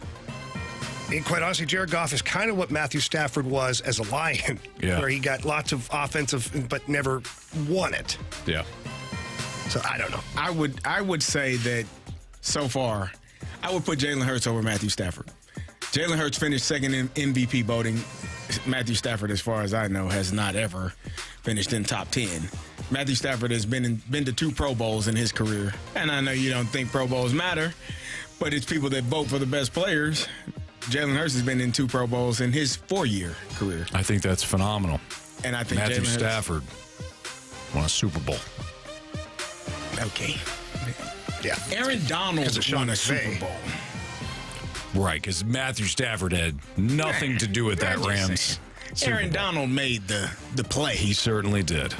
So, Matthew Stafford, he's a great player. Well, you can't forget about Jordan Love. Is the Matthew highest Stafford paid a Hall of player in the Famer? league. No. So then, no. He might be the best quarterback in the NFC. I agree. Like pure quarterback, Matthew Stafford.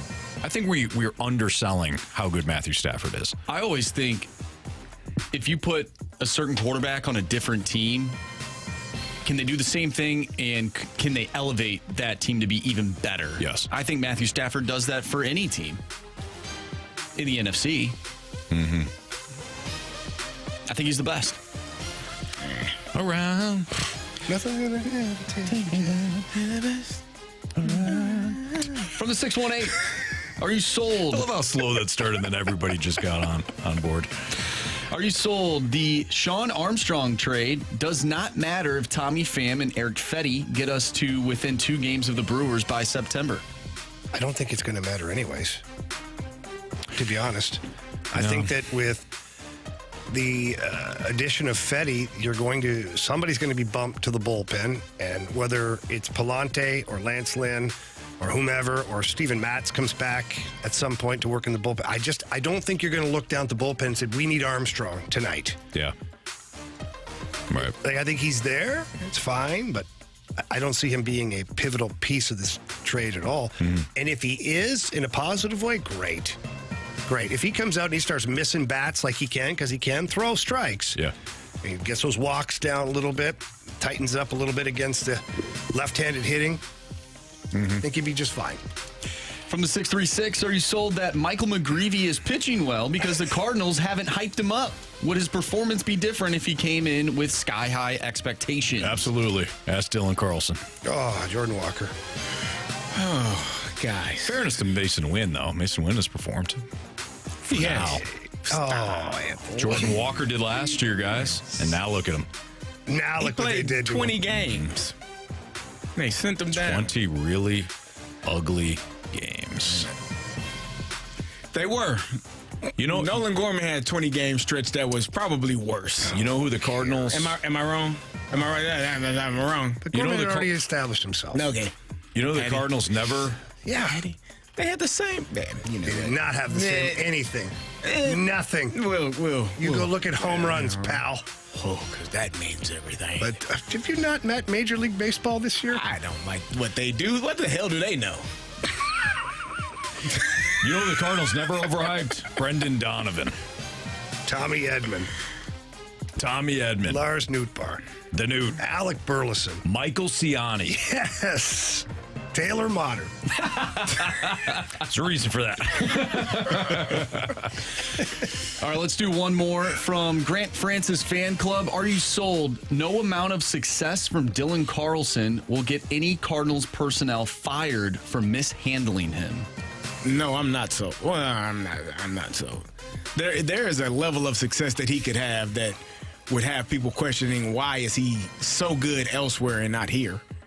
And somebody, I don't know if you lose your job behind it, but yeah, there will be a lot of questions. If Dylan Carlson goes on to be a perennial all-star and, hitting 25, 30 home runs and making all of the plays in outfield, and you're questioning he's batting well from both sides of the plate, you're like, what the hell? What do they know that we don't? What do they teach that we don't? Will you have a bigger reaction than what we have currently for Tyler O'Neill and what he's doing with the Red Sox? Yes. I compare both to be almost the same. It's not. Because Tyler O'Neill was a top 10 MVP candidate. Well, like a legit. Dylan Carlson was third in rookie voting. Well, that's rookies. That's not the best player in the league. He was the third best young player. But that's not the best player. If he couldn't do it anymore, he was a rookie at that point. Oh, come on. Wow. All right, it's Fastlane on 101 ESPN. Speaking of Jordan you just Walker. got cut off. All of a sudden, Dad wants to cut us off. Go ahead, Anthony. Tell us what's next. You're not going to listen anyway. Nope. Will the Cardinals learn from their mistakes when it comes to Jordan Walker? We'll discuss it next on 101 ESPN.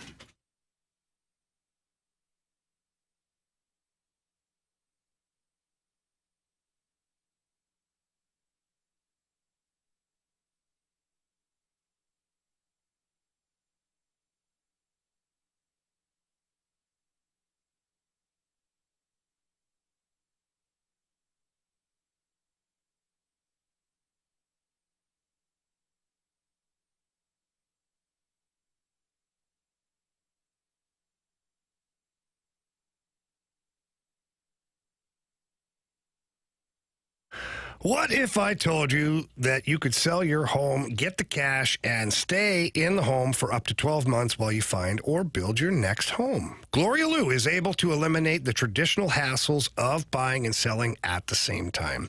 And of course, in today's real estate market, cash offers are popular because they offer a fast sale for those who need it. However, while most investors or quick sale companies give you just one cash offer, my friend Gloria Lou, she will give you multiple cash offers to choose from in minutes. No open houses, sell as is, and move when you want. This is why it's so important to have the right agent. This is why it's important to have someone who's experienced. And Gloria Lou, with your home sold guaranteed realty, is that person. Gloria also has a database with thousands of buyers that are ready, willing, and able to buy your home. More traffic to your listing, maybe multiple offers, hopefully more money for you at the end of it all. And Gloria Lou will get you to the closing table. And all you have to do for all of that great stuff is give Gloria Lou a call at 314-325-6888. That's 314-325-6888. Or you can visit GloriaHasTheBuyers.com.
101 ESPN Sports Center.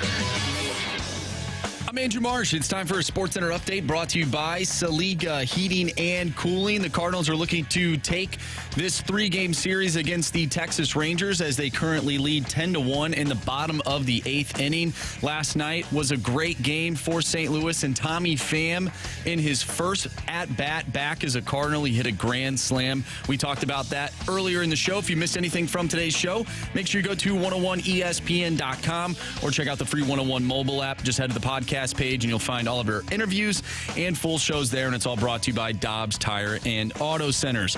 Like I said, the Cardinals lead 10-1 in the bottom of the 8th inning. Michael McGreevy, who made his major league debut today, went 7 innings, gave up 5 hits, walked 1, struck out 3, and only gave up 1 earned run. Dylan Carlson, he was traded to the Tampa Bay Rays after not being able to find his footing here in St. Louis.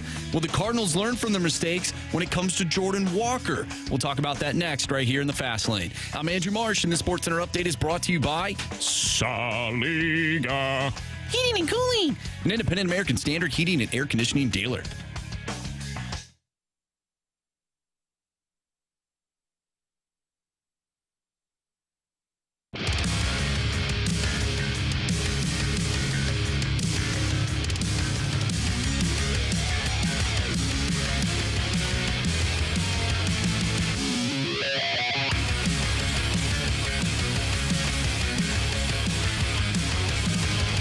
It's Fast Lane on 101 ESPN. So Mo was on with the opening drive, and Randy Carricker was asking Mo about Dylan Carlson, the development or lack thereof here in St. Louis, and then transitioning. How do you basically do it better with Jordan Walker? Here's what Mo said. Carlson is the Albert Pujols or Oscar Taveras type. Easy question, maybe a complicated answer, but what happened? I was wrong. I think what we saw at him as a young player, we were just very excited about. And, he is a talented baseball player, but, just to take this year, and careers sometimes are in a vacuum, right? And in his particular case, had a very good spring, competed well. We had a lot of confidence that he could play on our club, whether it was in right field or center field. Unfortunately, got injured the second to last exhibition game in Arizona, and never then caught his footing. And that's always the hard part about major league rehabs. Players hate them. They feel like they're too long. But in the end, guys that take advantage of their time on their rehab end up getting their timing, usually come back and are more successful. And, this one we rushed, and in hindsight, we didn't do anybody a favor. So, look, he's a talented guy. Hopefully a change of scenery helps him.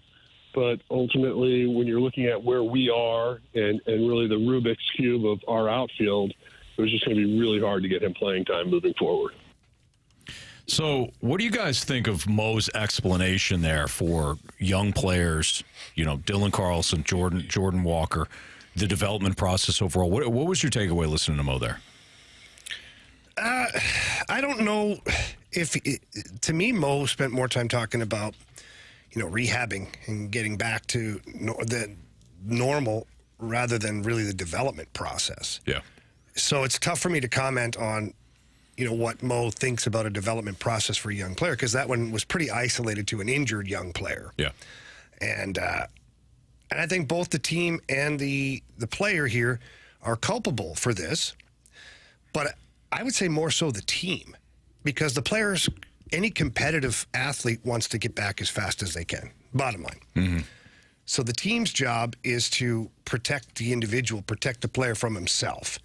And a lot of teams in every sport just don't do that.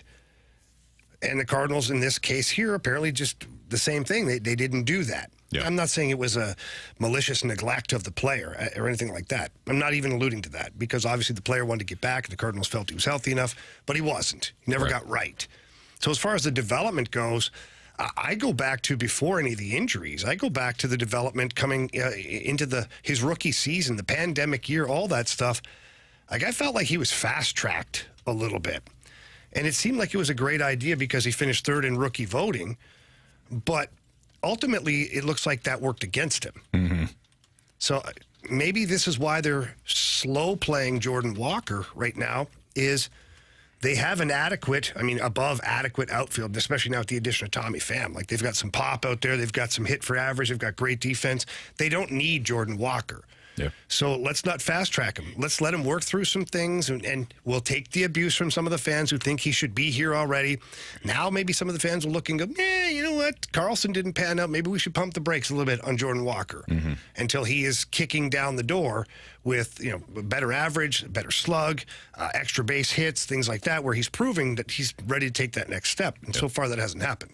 I think that's what I got from it as well is, we didn't do right by Dylan Carlson, or we rushed him back, trying to get him back out there. He was not ready. We didn't go through the proper process of, because as he said, players don't want to go through it. It's long, it's tedious. It's just a lot to try to get back to playing, professional baseball at the major league level. And so you kind of rush through things and skip steps. And I think they're trying to make sure that they don't skip any steps with Jordan Walker, because he is expected to be an everyday player when that opportunity arises. So I liked what Mo said. I also liked that he said I was wrong. Like, the fact that he was able to admit, I made a mistake. Like, that is the part that I think John Mozeliak at times, that people don't feel like he's one of us, or he feels like he's an elitist, or he feels like he's better, or talking down to people, because there is no, I probably should have done that differently.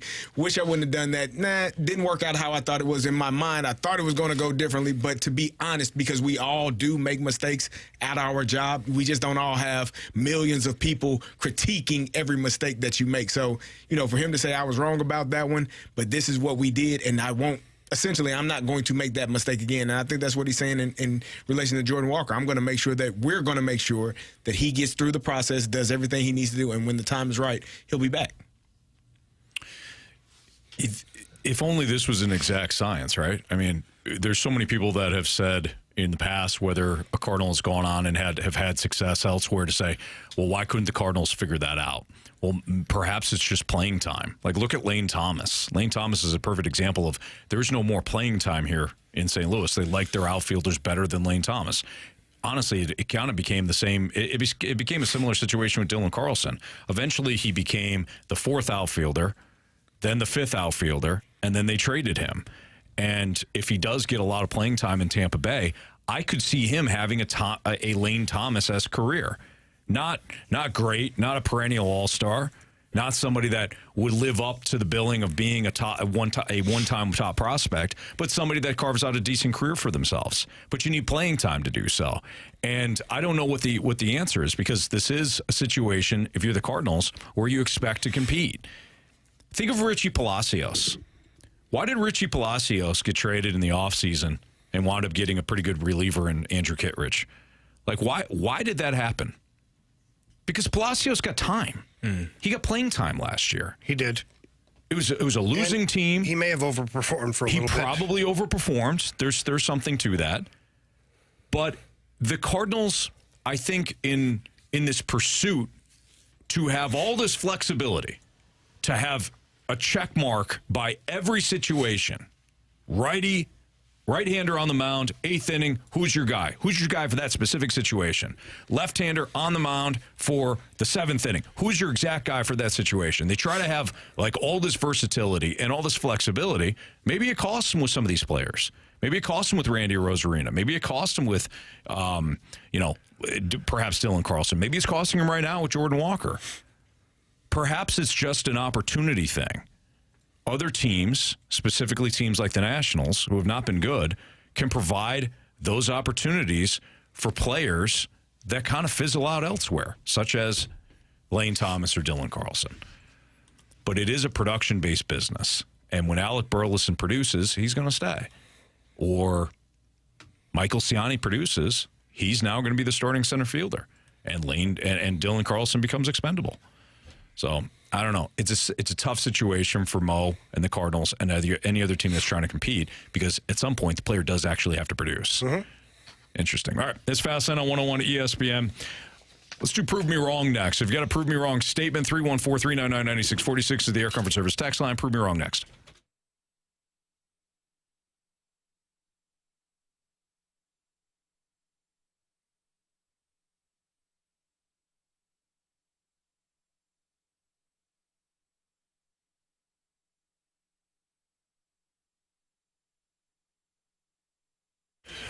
Anthony, as men, it happens in your 20s, 30s, 40s, 50s. At some point, you end up being low in testosterone, and boy, can it mess with you. You become lethargic at times, irritable. It can cause depression. It can certainly affect things in the bedroom. All things that we don't want as men. I want to make sure that when we're talking about mentality, we're talking to people that want to improve their current situation, because as a man, like you said, Jamie, if you get low on testosterone, there's a lot of different things that are impacted. Your energy levels get impacted. Your sleep patterns, your sleep habits are impacted. Then all of a sudden you don't feel like getting to the gym, or maybe you were on a good roll and then you fell out of it for a little while. Whatever it may be, if you're tired of it and you want better overall health, head down to Mentality. They got 2 different locations. They got one in South County and they got one in Chesterfield. Visit them, talk to their certified experts about taking a blood panel and seeing where you're at.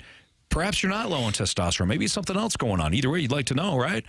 When it comes to Jamie and I being on Mentality, the program works. We both feel great, and we highly recommend Mentality to you, too. Yeah, absolutely. Like Anthony said, stop by either location. Tell them that we sent you in there. But if you can't do that, get there online. All the information is located right at lowtusa.com. Again, that's lowtusa.com. Our friends at Mentality.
Nathaniel O is strikeout victim number 1 for Michael McGreevy.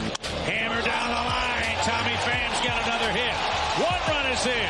Here comes Nolan. They're going to wave him around. They overshoot the cutoff man. Oh, Tommy Pham is red hot as a red bird. It's 7-0 St. Louis.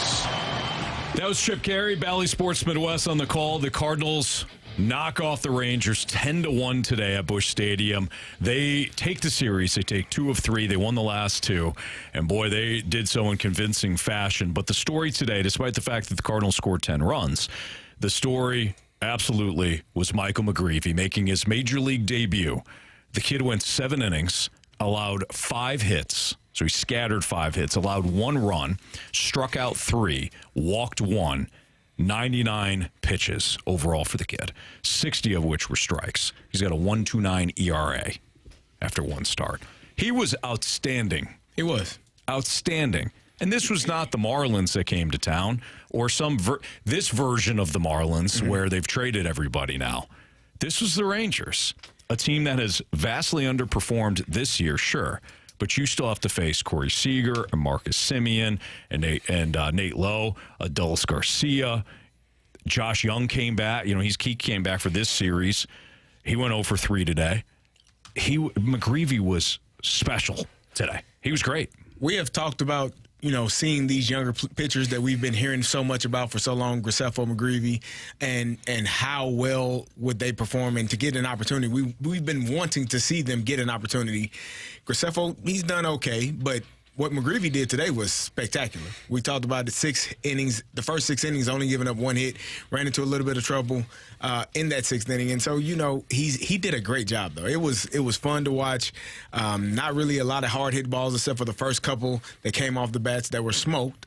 And that was a bit concerning to start the game. But from that point on, he was willing and dealing. And then I think the good thing is, Anthony, you talked about it, him going out and facing the top of the lineup for the 3rd time. Yeah. Did get into a little bit of trouble, but was able to figure some things out and get out of it. So for me, a spectacular first outing for a young player, and I'm sure he's so excited about it. But you need more of that. I hope he gets more opportunities. Marshy wants him to be in the starting rotation now.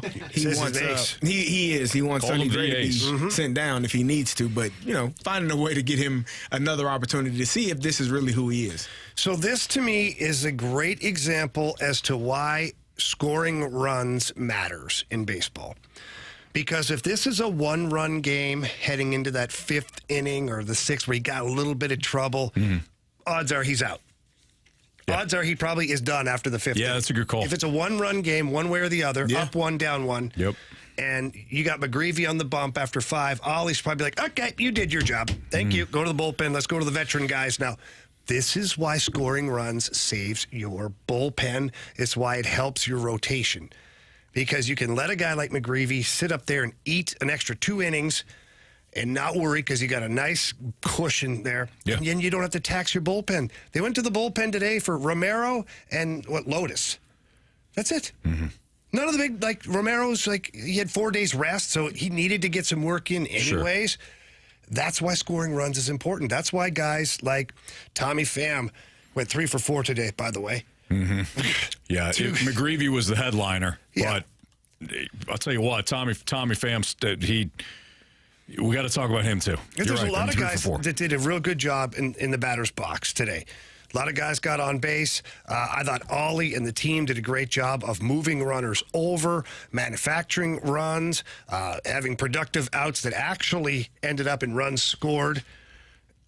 So that to me is why having a good offense is important. That's why I think Mo said we need to get that right bat, so that right-handed bat, so we generate a little bit more from that side. So the games like this, you let the kid go a little while. Tommy Pham, as you mentioned, he goes 3 for 4. He's had a hell of the last 2 days. I think we'll spend an entire segment talking about this at some point. But Tommy Pham, this is you need this player. You need this guy to come in and shake up a clubhouse. Let's give the Cardinals some credit, because last year the clubhouse fell apart. I'm not saying there's a whole bunch of infighting or whatever, but the whole Wilson Contreras thing, the Tyler O'Neill thing, that was rough early on. The comments from Nolan Arenado, lots of things. It was bumpy last year, and there wasn't enough grit to overcome it, and you fell to last place. And then you had a bunch of dudes kind of looking around like, what? I don't know what happened. I don't know what you want from me. So Mo, to his credit, he goes out and he signs Lance Lynn, he signs Kyle Gibson, he brings back Matt Carpenter, he signs a veteran in Brandon Crawford, and they stink in April. And instead of falling apart and looking around again, they banded together. They started to play better since Mother's Day. Mm-hmm. But then you hit another lull. You came out of the All-Star break, and everybody was sleepwalking following the Atlanta series, and you trade for Tommy Pham. We all know that Tommy Pham brings a lot of sandpaper and a lot of grit. This is somebody that's going to play a hard 9, to use a Tony La Russa term. You add him to the mix, and I don't think it's that shocking. We were joking before about the fact that, look, you are undefeated with Tommy Pham and all that, but I don't think it's shocking that he sent a jolt through this clubhouse, and it's great. It's great to see. I think guys, like I've had this before where guys come in from other teams and trades, and you just have heard about how intense they are, how competitive they are, what they demand of their teammates, because everybody talks. And I guarantee that teammates of Tommy Pham's along the way, which, by the way, has been quite a few teams here in the last few years, have said, this guy's a nutcase. Mm-hmm. Like, I don't mean that in a derogatory way. Like, he wants to win at all cost. He never believes we're out of a game or So now he walks in, and the guys who know him, they already know. I can guarantee this. Lance Lynn, Ollie Marmol, all the guys that know Tommy Pham, as soon as that name came across the ticker, the guys in the clubhouse were like, okay, what did we just acquire here? And they say, well, boys, you better put your work boots on, because if not, he's going to make you look bad, and he might just call you out. He's not a bad guy. He just wants to win. Mm-hmm. And that's every single player. That's what they said yesterday. Well, he's got an air to him. He's got a confidence to him. An edge. An edge, whatever it is. So I think it's great. I think the team needed it. Will he continue to produce like he is now? It's inevitable that will dip at some point. But I don't care. We've always wanted competitive players. We want guys who look like they care. Mm-hmm. For whatever reason, whatever sport it is, when you get a guy who looks like he cares, that makes a difference to your team. Absolutely. Because when you're on the field, on the ice, wherever you are, and you're the guy who's not competing at the right level, you feel it. And you're like, yeah, I need to up my game. If all these other guys are competing or this one individual here is giving everything he's got, I kind of look like a fool for not. Yeah. So far, so good for the Cardinals following the trade deadline. They're 2-0 now since the trade deadline. 10-1 victory today over the Rangers in Michael McGreevy's debut, Major League debut. He was outstanding. So congratulations to the kid for picking up his first win, and for the Cardinals for playing well. And now they'll take on the Chicago Cubs coming up this weekend, and we'll have a chance to see Eric Fetty over the weekend. In fact, he's slated to pitch the Friday game. So tomorrow is a 4-game series. Tomorrow will be Sonny Gray. Friday, it's lined up for Eric Fetty to make his Cardinals debut. Kyle Gibson will pitch on Saturday, and Miles Michaelis is slated for the Sunday night, ESPN Sunday Night Baseball game for the Cardinals. For the Cubs, it'll be Shota Imanaga, Javier Assad, Jamison Tyone, and Justin Steele. That's the Cubs lineup for pitching. Sounds like a bunch of losers to me. I think the Cardinals are going to sweep them. I don't think they're going to lose. I meant the Cubs. Gotcha. You want to talk about the game? You want to talk that's about your the hometown. game. That's your team. You get the Cubs tattoo going. I got the Tigers neck tattoo. You know that. Yeah. It's a Fast Lane on 101 ESPN. We got the Gauntlet next.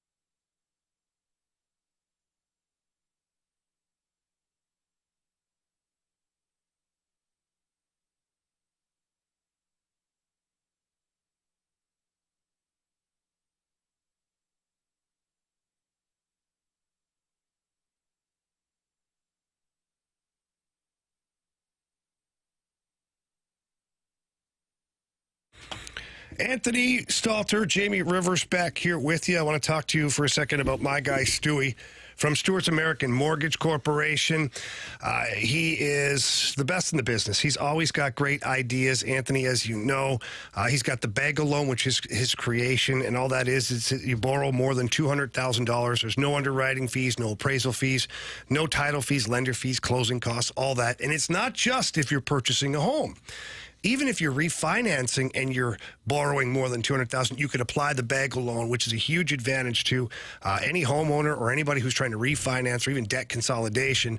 And that's why Stewie's our guy, and he should be your guy. Yeah, no question. I've called around to different lenders and asked them, hey, do you have anything where you can waive the closing costs? Do you have anything where you can waive, certain fees, lender fees and things like that? And they, one guy flat out laughed at me. He's like, no, that's not how it works. Well, that's how it works with Stewart from Stewart's American Mortgage Corporation. Yeah, you can have a house that you're looking for, your dream home, and you don't know if you qualify for a certain loan, give Stewie a call. If you want to refi, but you don't know whether or not now's the time to do it because of where the rates are, again, call Stewie, 314-324-4440. You can always Google the bagel loan to pick up that number too, but you do have to pick up your phone and either call or text because that's his personal cell phone number. So if you want to text, you can text him.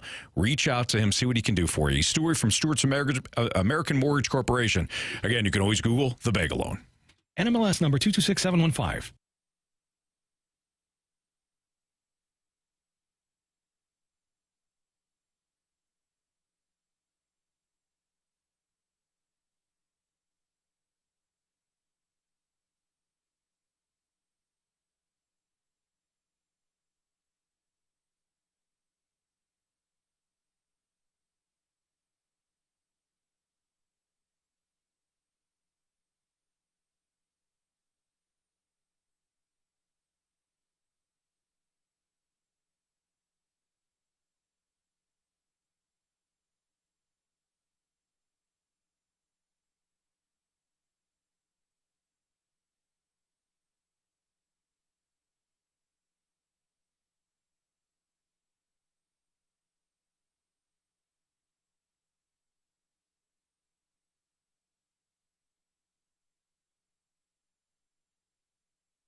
Warriors, 4 categories, 1 challenger.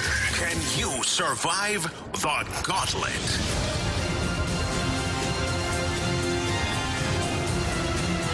It's Fastlane on 101 at ESPN with Carey Davis, Jamie Rivers, and Andrew Marsh. I'm Anthony Stalter. Who do we got today, Marsh? We have Joe joining the show today for the Gauntlet. What's up, Joe? Hey, what's up? Not much. First time in the Gauntlet? It is, yeah. All right. Well, congratulations on being in here. So, since it's your first time and we have everybody here, who would you like to take on? Would you like Andrew Marsh, Carey Davis, Jamie Rivers, or me? I've been kind of thinking on this. Let's go with Carey.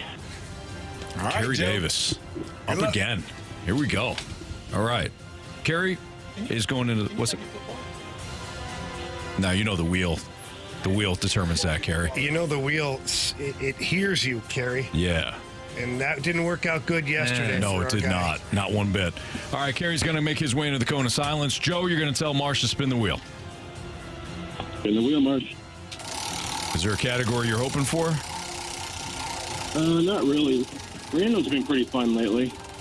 Random has been pretty fun lately. Okay. Marsh. And random it is today. Wow. Wow, okay, that's random 3 straight days. Well, Joe, you know how this works. Carey knows how this works. For those that don't, Joe and Carey are going to get the same 4 random questions, Jamie. Each question is worth 2 points. What if they ask for the options? Then it's only worth 1. What if they get the whole damn question wrong?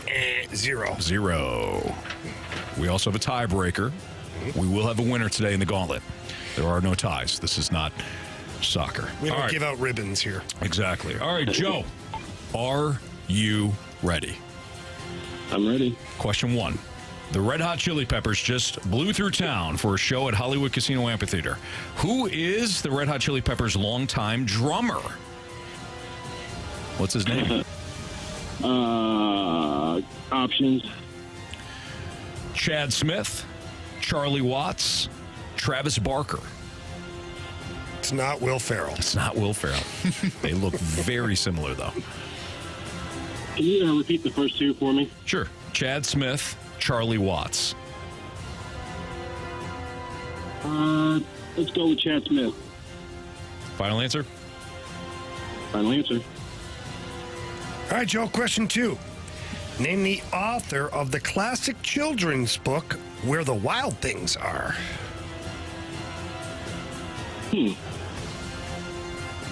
Options. Eric Carle, Kate DiCamillo, or Maurice Sendak?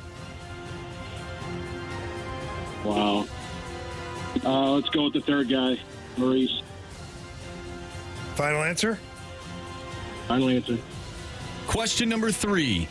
When is Boxing Day traditionally celebrated by Canada, Britain, and other Commonwealth countries every year? I believe it's the day after Christmas, so December 26th. Final answer? Final answer. All right, Joe. Question number 4. Which capital city did the notorious serial killer Jack the Ripper terrorize in the late 1800s? Which capital city did notorious serial killer Jack the Ripper terrorize in the late 1800s? Well, I know it was UK. I'll just say London, I guess. Final answer? Final answer. Okay. Not to be confused with Grant Ripper. Right. Completely different scenario. Mm-hmm. Can you go get Grant Ripper, please? Let him know he's going to come in. CD was in a movie. His name was Grant Ripper in said movie. All right, CD's making his way back in from the cone of silence. He's already smiling because he knows. What is it, hockey? He knows it's not football. Your category today, CD, is random. Oh, my goodness. 3 straight days, all random. The wheel, I told you can't say anything. The wheel is like our phones. It hears everything. It goes the exact All right, Carey, are you ready? Sure. Question 1.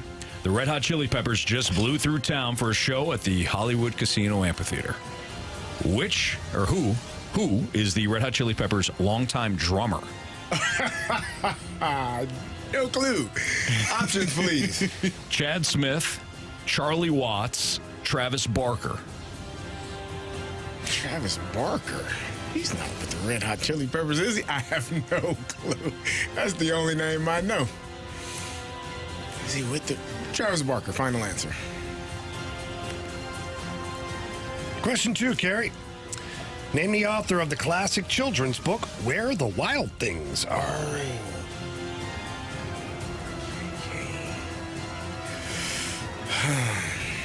J.K. Rowling sounds right, but give me the options. I don't know. Is it Eric Carle, Kate DiCamillo, or Maurice Sendak? Sure glad I asked for the options.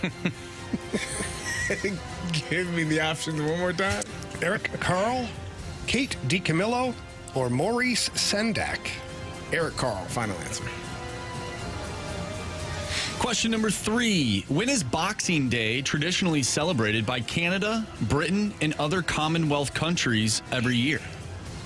Jamie, you know this, don't you? Oh, I know it for sure. Boxing Day. And we're not talking about boxing. We're talking about, like, wrapping gifts. Traditionally, however, the other one has occurred. Oh. Depends how many you had the night before. That's only in Sudbury. It's just Sudbury Saturday night. Yeah. Boxing Day? feel like I've heard of it. There's a start. Don't know the date. Options, please.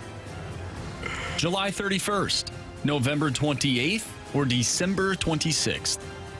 Now, why would it be 26th of December? What are you boxing up? It have to be something in preparation for November 28th, you said? That is one of the options. Final answer. November 28th. And finally, CD, which capital city did the notorious serial killer Jack the Ripper terrorize in the late 1800s? London. Final answer.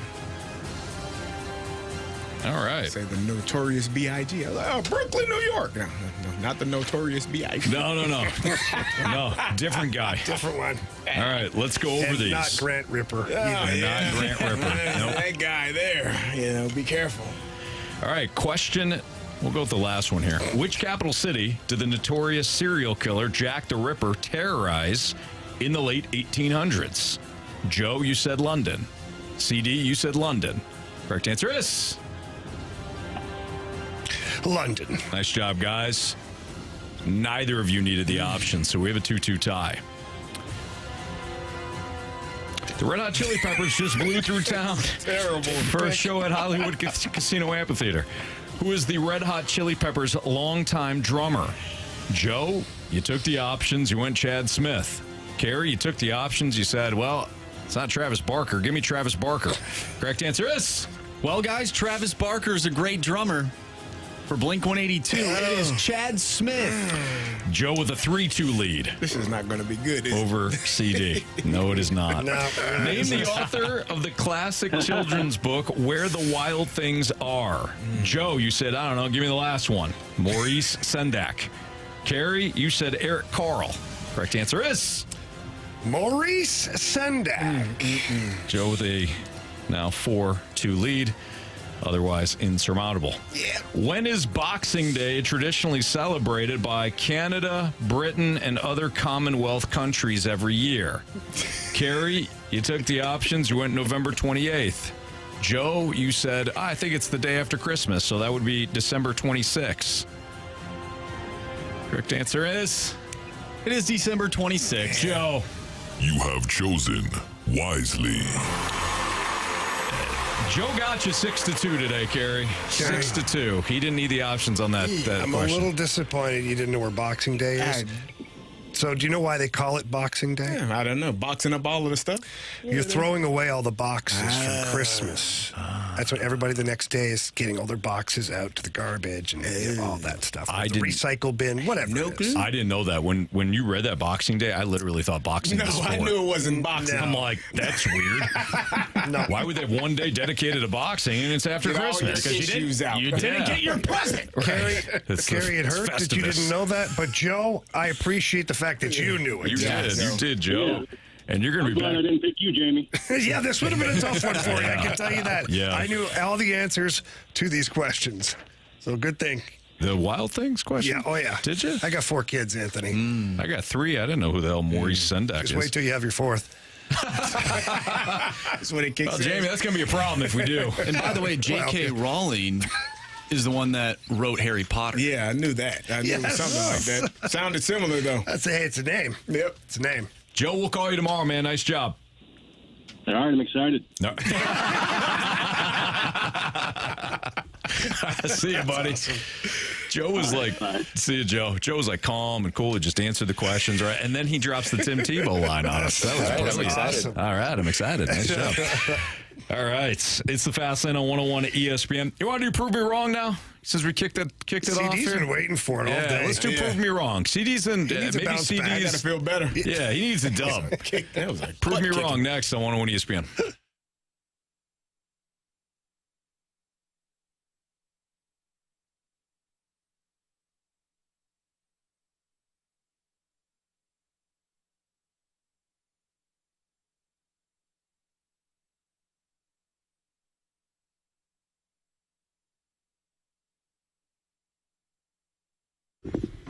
We have an insurance company coming out and look at our roof, soon, and once it's all said and done, and whether I need a brand new roof or just something fixed, I'm going to go with the Happy Roof Company, because the Happy Roof Company, they do residential and commercial roofing. They have a 10-year labor warranty on all shingle roofs. They have over 50 years combined experience in roofing, siding, and gutters. They've got free estimates with competitive pricing, and they got cost-effective solutions on flat roofing and metal roofs. They are the best company when it comes to dealing with any sort of roofing issue. And if you have a leaky roof or maybe a damaged roof, or whether or not you don't know if you've got damage from a recent hailstorm, call the Happy Roof Company, because they will have somebody out to look at your issue within 24 hours of when you call. 314-665-3001. You can also check them out at thehappyroof.com. But this is not a company that comes in and out chasing storms. They only do markets here in the St. Louis area and the surrounding areas. Their headquarters are out in Sunset Hills. This is a St. Louis-based company that only works with St. Louis clients. They're fantastic. Happy Roof Company. Again, 314-665-3001. Tell them Stalter sent you.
Prove me wrong, kids.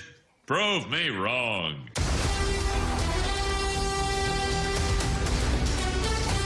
It's a Fast Lane on 101 ESPN. We, as in Carey Davis, Jamie Rivers, and Anthony Stalter. Getting Carey motivated over here. Yeah, you are. We have stepped in. Give him a little pop there. Yeah, he's ready. Yeah. He's ready. We have stepped into the honorable courtroom of Andrew Marsh, the judge, jury, and executioner when it comes to, prove me wrong. He's looking spectacular, as always. I always like the hat shirt combo. Yeah. I appreciate about Marshy today is he's got that I don't care vibe to him, but looks spectacular. Yeah. Like it looks like he woke up this morning, didn't even care about what he put on, didn't care about the colors, the combination. Just flowed. Yeah. Probably didn't even comb his hair. He just pissed excellence and came into work. He is pulling it off. Yeah. You look great. You do. Is it because I have a grout fit on? What's a grout fit? Just when you wear all top to gray. bottom. Is that what that is? You never heard that before? Grout fit? Never heard Grout fit. You've never heard of a grout fit? Yeah. I've never heard of that. I've never heard of that. Yeah, my kids are, Dad, you got a grout fit on. Is that gray on shirt, gray on gray. shorts? It's a gray outfit. And for me, it's really gray on gray on gray on gray. Different shades of gray. Oh. 50 Shades of Grey. Yeah, the 50 Shades of Grey. That's Jamie. That has happened. It's just when you combine two words like a day party, darty. Okay. You've heard of a darty, Grout right? is a gray outfit. If you wear all red, it's just Reddit. No, It's a outfit. that's something else. That's what it is. It's Reddit. All right. I've heard of Reddit. Yeah, you should go with that. I agree with you. Never. What's our first case? All right, Judge? let's start off with the 314. Prove me wrong. The XFL, UFL won't last another 5 years and will be another defunct league. I don't know anything that Dwayne "The Rock" Johnson's been a part of that has not worked out. Have you seen this man's movies? Have you seen this man's overall career, his wrestling career? His muscles, incredibly popular, Outstanding. man. Wound up going to he played college football. Same line as Warren Sapp. Warren Sapp has said Dwayne "The Rock" Johnson more popular, better player than I was. That's what Warren Sapp said, maybe. When it comes to Dwayne "The Rock" Johnson, this man succeeds at all things. He's got his claws right in this league right now. He knows what direction he wants to take it in. He's already pulled off a merger in year 2. You don't think he's got something else up those massive sleeves of his? And understands that St. Louis is the catalyst for the entire league. No doubt. Put the championship game here. Exactly. He Pulled knows, through a he knows what he's pandemic. doing. Indeed. Pulled him right through a pandemic. He rescued the league out of a pandemic. Yeah. Tell me, Rock, biceps Dwayne pulling "The out. Rock" Yep. Johnson's going to fail. The Rock never fails. Never. I rest my case. Oh, man, this is tough. Have you seen the movie Rampage or San Andreas? Still I like made San money. Andreas. They all made money. They all made money. The fault Every line. single one of them. He had to save the woman and And there are people out kid. there that love it. Skyscraper? Oh, yeah. Money maker. It's Money in the bank. You have to look at his overall career. Is he a successful actor? He's beyond successful. Judge, He's if the I, modern day Sylvester Stallone as far as action movies are concerned. Judge, if I may, I mean, you know this, being in the courtroom all your life. This is not about your opinion. It's about the facts of the case. That's what it says. Good Thank you, job. Judge. I just needed to hear, I needed to hear a lot. You needed more. Of course, you get more information. Yeah, that's fine. That happens. And we will provide that. Yes. Of course. All right, let's go to the 573. Prove me wrong. The Cardinals need an actual first baseman after Paul Goldschmidt, or there will be a bunch of errors on Mason Wynn. I love Alec Burleson, but I think he needs to stay in the outfield, and we need an actual first baseman. You've got a lot of options for this. First of all, Alec Burleson, you talk about, I love him, but what? The guy played first base. For me, you watch him out there, and Burley has been really good at first base. Are there times where he's not Paul Goldschmidt? Well, let me tell you something. Not many people that play first base are Paul Goldschmidt when it comes to the Gold Glove capabilities. And if you want to go one step further, I think that you'd be happy to give Jordan Walker a chance at first base. Heck, I've even heard people talk about moving Wilson Contreras to first base. The guy's a catcher. Odds are he could probably handle first base. I think the Cardinals' future at first base is bright. Contrary to what people believe, Paul Goldschmidt's got this year left with the Cardinals. If he's gone after this year, I feel comfortable that we're in good hands. We have multiple players that could step in at first base. If Goldie lasts another year for the Cardinals, I still feel the exact same way. First base will not be a problem for the Cardinals. I like it. Attaboy. I don't love it, but I like it. Nice. It's fine. And I don't want more of it, especially coming from Jamie. It's I've actually proven. never heard that before. It's proven beyond reasonable doubt. Okay. From the 309, prove me wrong. When this season is all said and done, Tommy Pham will be the bigger piece of the deal over Eric Fetty. Say that again. Sorry, Judge. We were talking to our client. We were conversing. Of course. Yeah, my bad. course, we're on your time. From the 309. Prove me wrong. When this season is all said and done, Tommy Pham will be the bigger piece of the deal over Eric Fetty. Well, I mean, Eric Fetty is going to be, he's your number 2 as it stands right now. And he's been, but you heard AJ Przinsky talking about why the Chicago White Sox would give up him for just that. They didn't say that about Tommy Pham. They talked about him. And what did this team need? They needed starting pitching. They got a number 2 right now. Is Tommy Pham going to play every day? Maybe not the way he's hitting. He's hitting really well, but probably not. You got Siani. You got Gorman that's going to go back to second, which means Donovan has to be in the outfield. Lars, Burleson. It's crowded out there. I don't know if you guys know that. They got rid of one, but it's still a lot of players out in that outfield. Eric Fetty is supposed to be, Anthony thought you were going to have to give up the farm, but Mo said, no, I don't have to give up much of anything. So Eric Fetty was the prize in what they wanted to get here, and they got him here. He's going to slide in right into that 2-hole, number 2 starter for your St. Louis Cardinals, and he's going to rock and roll. Pitching wins championships. Yes, it does. All right. You feel better, Carey? Yeah. There we go. Getting to the Got a dub. Got a dub. There we go. From the Water Boy, prove me wrong. It is worse playing baseball in this hot weather than playing football in below zero weather. Wait a minute. Now, listen. Baseball players, if I'm not mistaken, Sonny Gray went through like 4 uniforms on a hot day, right? Which means you can go where? Into the dugout and into the clubhouse, maybe cool off a little bit, change clothes if need be. Have you ever while the game is going while on. the game is actually being played? Try to do that on the sideline when it's negative 30 degrees, when it's negative 5 degrees, and that water, that air is coming off of the Allegheny River right there in Pittsburgh. You know how cold that is when you got 30 guys trying to stand in front of a heater that is, 2x2. And like needles on your skin. The pain that you feel is insurmountable. It's so much that you just, but we're football players. We go through it, but it is much worse than playing in, 100-degree weather. And I've never seen a baseball player worried about injuries to their body playing in the heat. The worst thing they worry about is overheating, a little bit of sweat, the uniform. They're catching the ball the same, and they don't have people running into them. You don't have fingers shattering because they're ice cold. My fingers hurt. You can't even grab a ball, much less catch one. A football. Yeah. You don't want to. Clearly. It's hard, right? Did you see the Miami Dolphins versus the Kansas? A guy almost died. They lost limbs. People lost limbs. It was freezing out there. Baseball. Tougher than football. Come on, please. I went to school in a place that was consistently below zero. We had tunnels that we had to walk through to get to class. Yeah. You don't see that in nice weather places. No. He gets it. Yeah, he does. Can't fan yourself off. No. In 0-degree You weather. ever stepped out of a plane and you thought needles were hitting you in the face, but it was just the wind? Yeah, it's just Russia. Jamie has. Yes, I have. Just Siberia. Felt like someone fired a cannon of darts into my face. It's ridiculous.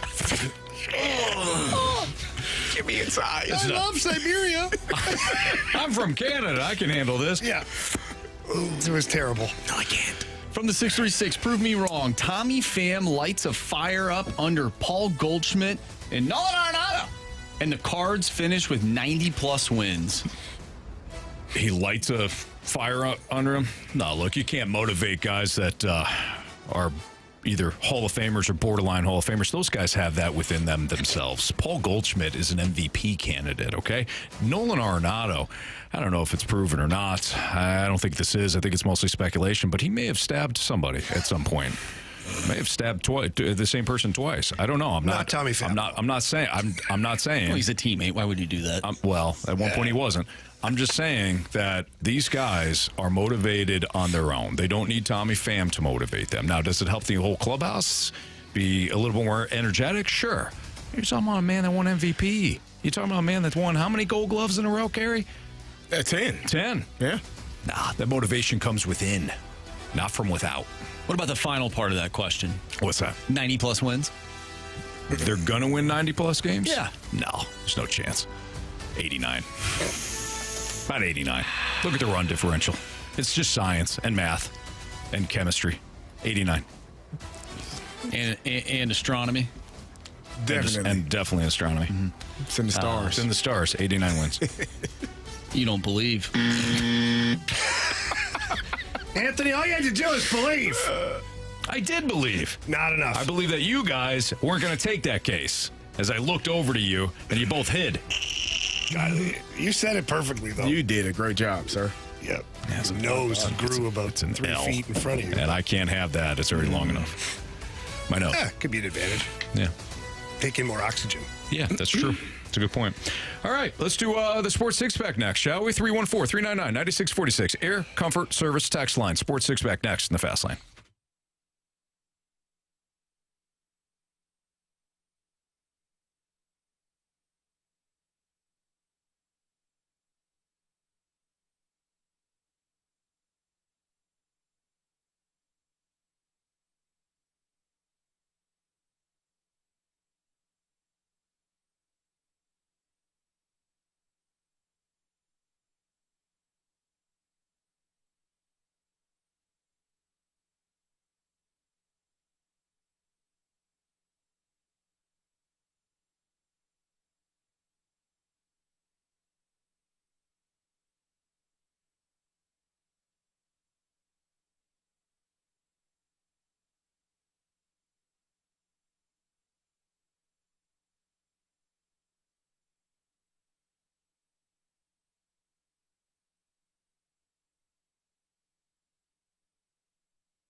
101 ESPN Sports Center.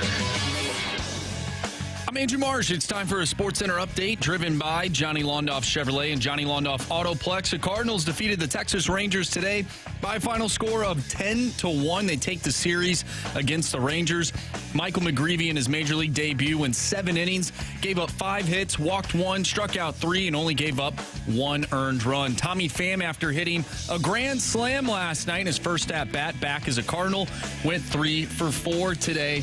And he picked up a few ribbies as well. We have our Sports Six-Pack coming up next. If you have a question you want to send our way, do so using the Air Comfort Service text line, 314-399-9646. Sports Six-Pack next. I'm Andrew Marsh, and the Sports Center update is driven by Johnny Londoff Chevrolet and Johnny Londoff Autoplex. See them at londoff.com. Chevy, together we drive. Are you kidding me?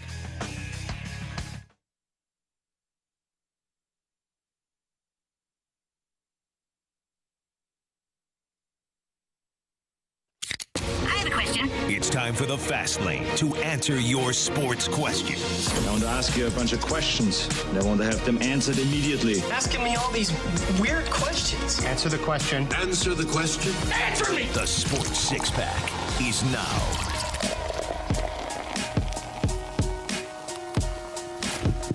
Time for the Sports Six-Pack here on the Fast Lane on 101 at ESPN. Carey Davis, Jamie Rivers, I'm Anthony Stalter. Here's Andrew Marsh. Go. Question number 1. From the 618, do you guys believe that Nolan Arenado has been playing through some lingering issues, but is such a prideful competitor that he'd rather play through it than miss a few weeks? Goldie's decline makes sense, but Nolan Arenado has happened a few years earlier than expected. I'll say it this way. It's absolutely possible. It's possible that he's playing through something. I'll say this then. If he is playing through something, it is incumbent upon Ollie Marmol to provide that to the media in a confidential way. Yeah. That is what the media is there for. You develop relationships so that your guys don't get destroyed when they might be underperforming because of an injury. You know, whether it's Derek Gould, maybe it's not one of us coconuts, okay? Maybe it is. But find somebody that you have a relationship with within the media and tell them, hey, listen, Nolan's dealing with something. He doesn't want it to get out, but that's why he's performing poorly. You didn't hear from me. It's off the record, but wink, wink, nudge, nudge. So then, again, somebody can say, hey, maybe he's dealing with something. He might be dealing with something. You say it enough times, people maybe start catching the hint. And a lot of times, I will say this, just my own experience in the broadcasting world, is when you get the coach or assistant coach or somebody within the organization says, hey, just so you know, like, there's something going on there. Yeah. And that way there, what you can do is, because you've earned the trust of the team, you can bring it up in the game. You can find a play where the player looks a little awkward or does something out of characteristic. You say, you know what? He don't look right. I feel like he could be dealing with something here. So let's keep that in consideration, that maybe he's playing through some stuff here, and but otherwise he's bringing a gritty effort for us. Like, you put it out there so that people are like, oh, maybe he is, and they start looking, and you see some things, and but at least then the player's getting the benefit of the doubt. But that's not to say that that's actually what's happening here. Yeah, right. I don't know. He might be, but... He might be. But if that's the case, like, don't you at some point have to let him heal? Yeah. That was going to be my point. I don't think it's an injury, because if it is an injury, it's on the coaching staff, the trainers, front office, whoever it is, to say, hey, you need to rest. Like, as a player, we'll never stop. Like, we'll just keep going, playing through it. Even if you're not playing at the level that you're accustomed to playing, your mindset is, oh, I can work through it. I'll be okay. Me playing is better than whatever other option you got. Yeah. But it's on the coaching staff, and it's on the trainers and everybody, the healthcare professionals that work, team doctor, whatever it is, to say, hey, you're injured. You need to take some time off to let this thing heal. So I don't personally think it's an injury. I think it's when he's not having fun, he's not having success. And if he's not having success, he's not having fun. I think I talked about it in the office. I thought last night was the first time, and we watch almost every Cardinal game. I don't know if I've seen him in the dugout talking and communicating and interacting with people. He was sitting right next to Pham, and he looked like he was completely engaged in the conversation that they were having. And so maybe that's something, just having someone that is like-minded and someone that he can converse with, somebody that he's maybe known for some time and can have those conversations with, feels comfortable. I don't think it's an injury. I think it's just him not playing at the level that he needs to. Well, this is, Jamie, you had asked me one time about my collegiate career, and my head coach came to me one time after I had fumbled, and he looked down into me and said, are you hurt or are you injured? What's the difference? And I asked him what the difference was. Mm-hmm. Yeah. He said, well, if you're hurt, you can play. If you're injured, you can't. Yeah. And I told him I thought I was hurt, not injured. He told you to get up. He told me to get up. He said, that was a hell of a run. Mm-hmm. Imagine if we still had the ball. Yeah. And I got the message loud and clear. Mm-hmm. Then he made you carry that ball around. All around class. All around campus. And people were trying to knock it out of your hand. And one did at one point, too. I started you got it back. But I came up with it. And then I overtook the senior back and, went to a bowl game that year. And his girlfriend. Well, that, happens sometimes. Stalter on the fumble. Oh, no. That was the play. Yeah. It was. Question number 2. From the 636, Jamie, is there a guy you wanted to fight in the NHL but did not get the chance to? And is there one guy you did not want to fight and had to? Well, the one guy I had to fight that I did not want to, his name was Dan Kordick, and he was 6'6", I think. And this is before internet or like anything that you can really tell. I was a rookie at the time, and someone probably could have told me he was a lefty. Yep. Grabbed a hold of Dan. I was like, here we go. And just thump. He knocked me clear out on my feet. I didn't go down. I will find the video of this. There is the video available. He knocked me out. You see me, my shoulders kind of drop, but my legs don't go anywhere. Then he hits me again, square, right between the eyes. And everything comes back. And I start swinging, and we go round and round, and it ends up being not a horrible fight, but I was like, hey, guys, thanks for the heads up on that one. Oh, yeah, he's a lefty. Oh, thanks. Appreciate that. As far as guys that I wanted to fight, a lot of those guys, to narrow it down is a little difficult. Kevin Adams was a guy. He's the general manager now, the Buffalo Sabres. He just had a face that you could never get tired of punching, I think. Just like that whiny little face. He's like, really? Come here. And he'd always go hide behind somebody or find a reason to change or whatever. Mm-hmm. But he's a guy for sure that I used to circle the calendar and be like, I'm going to take care of this guy. Yeah. I never got a chance to. Maybe I'll fight him next year in Buffalo when I see him. That'd be funny. Broadcaster fights GM. Yeah. Broadcaster loses his job. GM continues to work. Who was the guy on the ice when you were out on the ice and you tried shooting the puck in the bench? Oh, God. I didn't try to. That just happened. So I hit Doug Gilmour. He was playing for the Blackhawks at this time. That's right, and okay. Separated his shoulder. He went down like a ton of bricks. And they had some knuckle draggers on that team. And so the face-off was in the neutral zone, and they had last change. We were in Chicago. And Probert comes over the boards. Right. Reed Simpson, Ryan Vanden Bush. Forget, they had 4 guys. And I'm on the ice with, I think at the time was Mark Bergevin, who could handle himself just fine. Okay, it was fine. Then I had Craig Conroy, Scott Pellerin, and Blair Atchinham that I don't know if they ever fought. So I'm thinking, oh my God, I'm dead. I'm dying here in Chicago this night. They win the face-off back to whoever the defenseman was, and he goes to rip it into my corner so they can all run me. Yeah. And he shoots it into the bench by accident. That's right. So, whistle goes. I'm like, oh, God. I'm like, Quenville's going to get me off the ice here. He's a former player. He has to know what's going on here right now. And, he doesn't. He doesn't. And at the very last second, you see a stick come over the boards and pull Scott Pellerin over to the boards. And then Tony Twist gets on the ice and stands there. And I'll never forget this. Twister stands up straight, calm as can be. He goes, any of you effers want to fight? Nobody responded. He goes, all right, let's play hockey then. Puck was dropped, and I was like, I skated around like I had balls the size of church bells after that. I was like, yeah, who wants me now? Hey, Tuck Twister, don't go anywhere. Come here. That was horrifying, too. Question number 3. From the 573, is Mizzou football more likely to go 12-0 or 7-5 this season? Oh, if they go 7-5, they got a problem. Yeah, well, if they go 7-5, I think they'd be dealing with some pretty significant injuries to Brady Cook and/or Luther Burden. I mean, I think that would be a.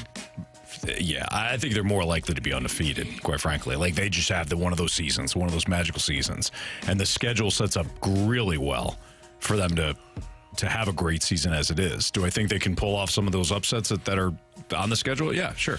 I think that's more likely to go 7-5. Don't you guys? Yes, I do agree with that. All right. We'll continue our Sports Six-Pack next on 101 ESPN.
question. It's time for the Fast Lane to answer your sports questions. I want to ask you a bunch of questions. I want to have them answered immediately. Asking me all these weird questions. Answer the question. Answer the question. Answer me! The Sports Six-Pack is now. Let's continue our Sports Six-Pack here in the Fast Lane on 101 ESPN. Carey Davis, Jamie Rivers, I'm Anthony Stalter, Andrew Marsh. Question number 4. From the 314, after a rousing 2-1 decision, is City SC back? Obligatory. I can't even say this word. Obligatory soccer question for Stalter. Yeah, there's no question that they're back. I think that some of the things that they were doing on the pitch the other night, it really reminded me, and I don't know what you guys thought, but it really reminded me of what they did a year ago, the style that they played, the direction that they played, the intensity that they played with.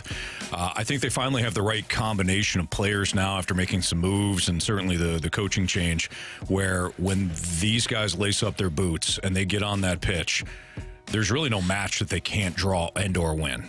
You know, and that's the feeling I got watching City play in that previous match. Well said. With you. Is that it? Yep. No, he said it. I kind of thought I said it all. Yeah, I mean, you did. There's no meat left on the bone. Oh, no. Sorry. The fan base continues to be absolutely incredible. Pham-tastic. Yeah. The park is beautiful. Mm-hmm. The kits are always pristine. Mm-hmm. I mean, it's just to me, it's the best soccer city in America. Mm-hmm. I agree. Thank you. Question number 5. From the 314, guys, do you think going to the movie theater on a first date is a good or bad play? Bad. So, I'm not a big fan of the movie. Well, I used to be a fan. How old are we? Yeah. Okay, so let's just. Because if you're like 17, 18, it's probably a good play. But we're not, Carey. If you're an adult. If you're an adult. I did the movie thing like early 20s. Found out that it's not the best move. Because then you're committed to an extended period of time, maybe with someone you don't want to be around. Well, at least you have the movie. You have the movie to watch. There you go. You don't have to talk to them. Yeah, but it's a problem when you don't want to talk to them and you still have to sit there and they want to talk to you. No, we can't talk in the movies. I know. Yeah. And then after they're like, that was great. Let's go have a drink. No. I can't. Early morning. I've got diarrhea. That's always a good way to get out of things because people get real uncomfortable about that. Mm-hmm. Oh, I got terrible diarrhea. I just can't see you ever again. Ever again. Yeah, I mean, if you wanted to get to know the person, I don't think the movie's the best call. No. I maintain that the little coffee date, and you guys know this is how Ashley and I, our very first date was right over here. No free ads, but Starbucks right across the street over here. And we both had set it up because she's like, if I don't like this guy, I can break free. He's got to go to radio. And I felt the same way. Correct. And we sat down for 25, 30 minutes or whatever.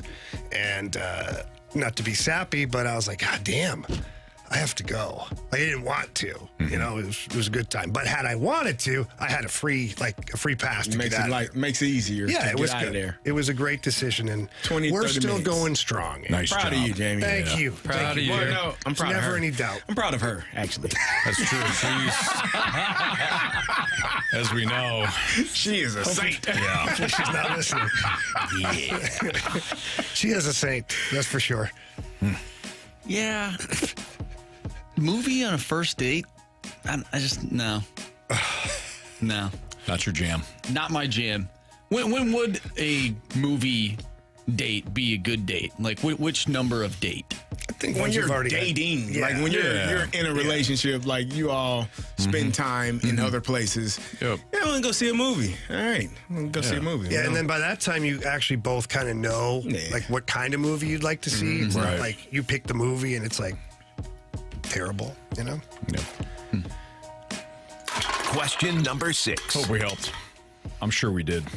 There's lots of great advice in there. Yeah. This one comes from Swan. Who do you think has a Houston Texans-like year and surprises people and makes the playoffs? Chicago Bears. The Bears. You and your Bears.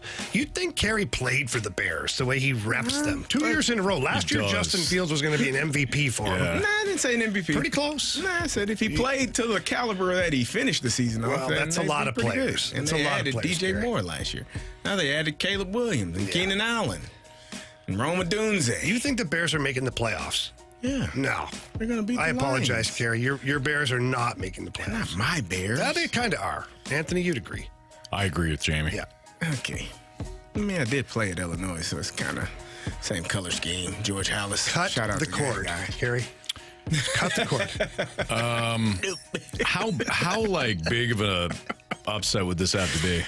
Probably like L.A. Chargers making the playoffs. No, it got to be a team that didn't make the playoffs. They don't. I know what he did there. I don't care. They were terrible last year, so it's actually applicable. Screw you, Marshy. It's like You're not the judge anymore, okay? Walk carefully over there. All right, I'll give you one. How about the Commanders? I figured. I don't know 'Cause why I love thought Jaden. that's the team you were going to say. I love Jaden Daniels, so Jalen Daniels. I don't see that happening. The Bengals. I don't either, but this is got to be something where you got to take the Houston Texans virtually came out of nowhere, so we got to take a big swing. No? I don't know. I'm going to take a big swing. Last place Cincinnati Bengals. Oh, Okay. come on. Nah. See, you know how I was going to say is the Raiders, but they won 8 games last year. Who is their quarterback? It doesn't matter. Do we even know who is their quarterback? It's Gardner Minshew. Did they draft a quarterback? They picked up Gardner Minshew and they signed Minshew and they had Aiden O'Connell from a year ago. Yeah, they drafted Brock Bowers first. In their first pick. Wow. Yeah, no, I don't think the Raiders. They got to have a quarterback, Anthony. What about the Falcons? I don't think they would be a Houston Texans-esque run. Doesn't it have to be, wouldn't it need to be like a younger quarterback, kind of like off the radar? J.J. McCarthy in Minnesota? Minnesota Vikings, sure. Like the Chargers wouldn't be because they got an established guy that is making $50 million a year. That's why I went with the Commanders. Jaden Daniels. They got Jaden Daniels. I think I called him Jalen the second time. Jaden Daniels. I don't love their roster, but I could see him having just this dynamic season. He lifts them more than anybody thought he would. Dan Quinn doesn't fix the defense, but he helps them a little bit. And they win some games they're not supposed to. 636 says the Indianapolis Colts.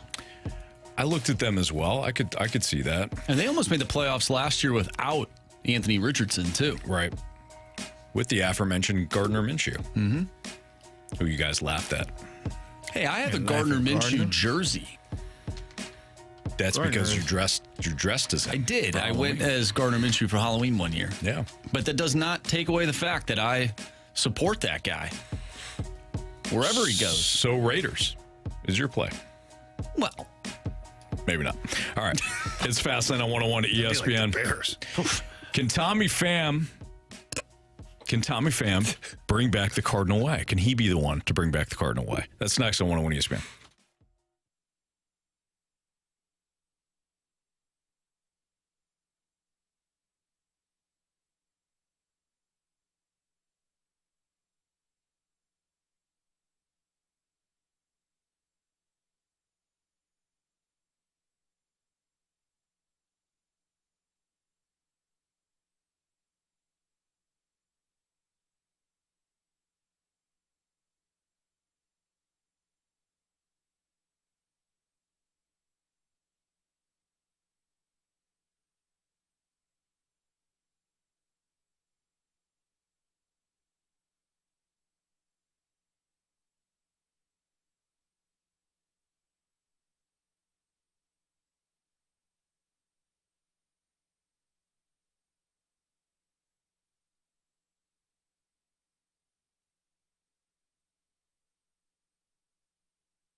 This is a guy that he's going to get after it, and he's going to push other people around him to get after it as well.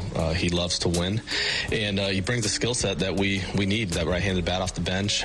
He's going to play against lefties. He's going to have some matchups right on right that we also like, but he's here to play, and we're excited about what he brings to the table in that clubhouse and on the field. There's a togetherness for sure, and players definitely need to understand what they bring and kind of bring that every day, because whatever that is, whether it's speed, defense, whatever it is, it's an important piece of the puzzle to get to the World Series, and it's even more important when you're trying to win it.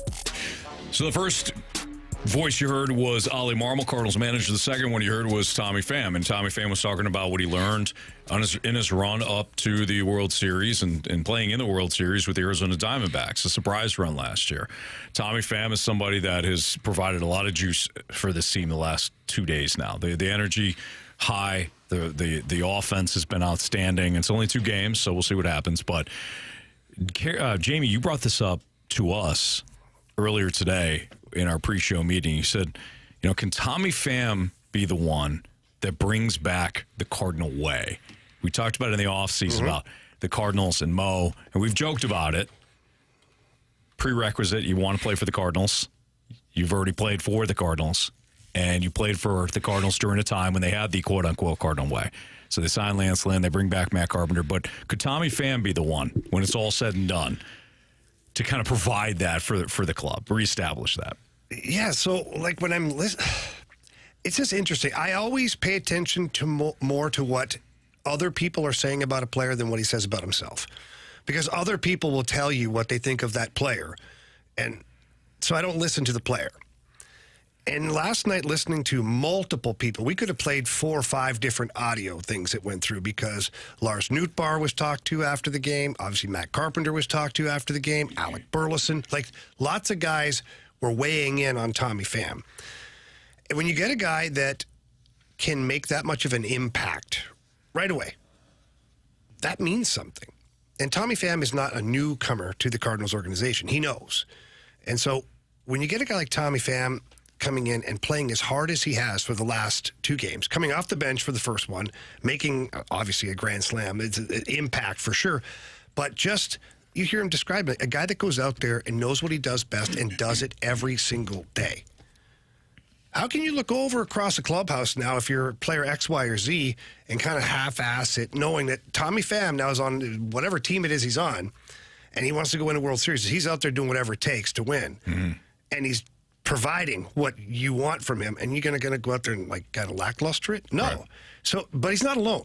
Right? I look at certain guys on the team. I look at Tommy Pham. I look at Wilson Contreras.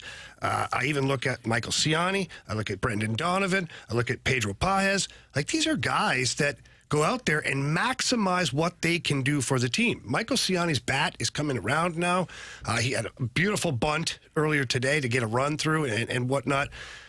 But he does whatever it takes to help the team win and provide whatever he can. Paez, same thing. I don't know if anybody had expectations for him. It was going to be Contreras and Herrera. Mm-hmm. And then Contreras, obviously broken forearm. Paez has to step in, and then people are like, okay, Paez is a hell of a catcher. Yeah. So now Herrera's back down there. But there's multiple people that have kind of been bringing what they do best to the table. But now it's like they have a leader. And Contreras is right there with him, because I think Contreras commands the same respect as a Tommy Pham does. I don't know if Contreras' reputation is quite the same as Tommy Pham, and for different reasons. Yeah. But it's usually people like that have this confidence to them, this intensity, this win-at-all-cost mentality.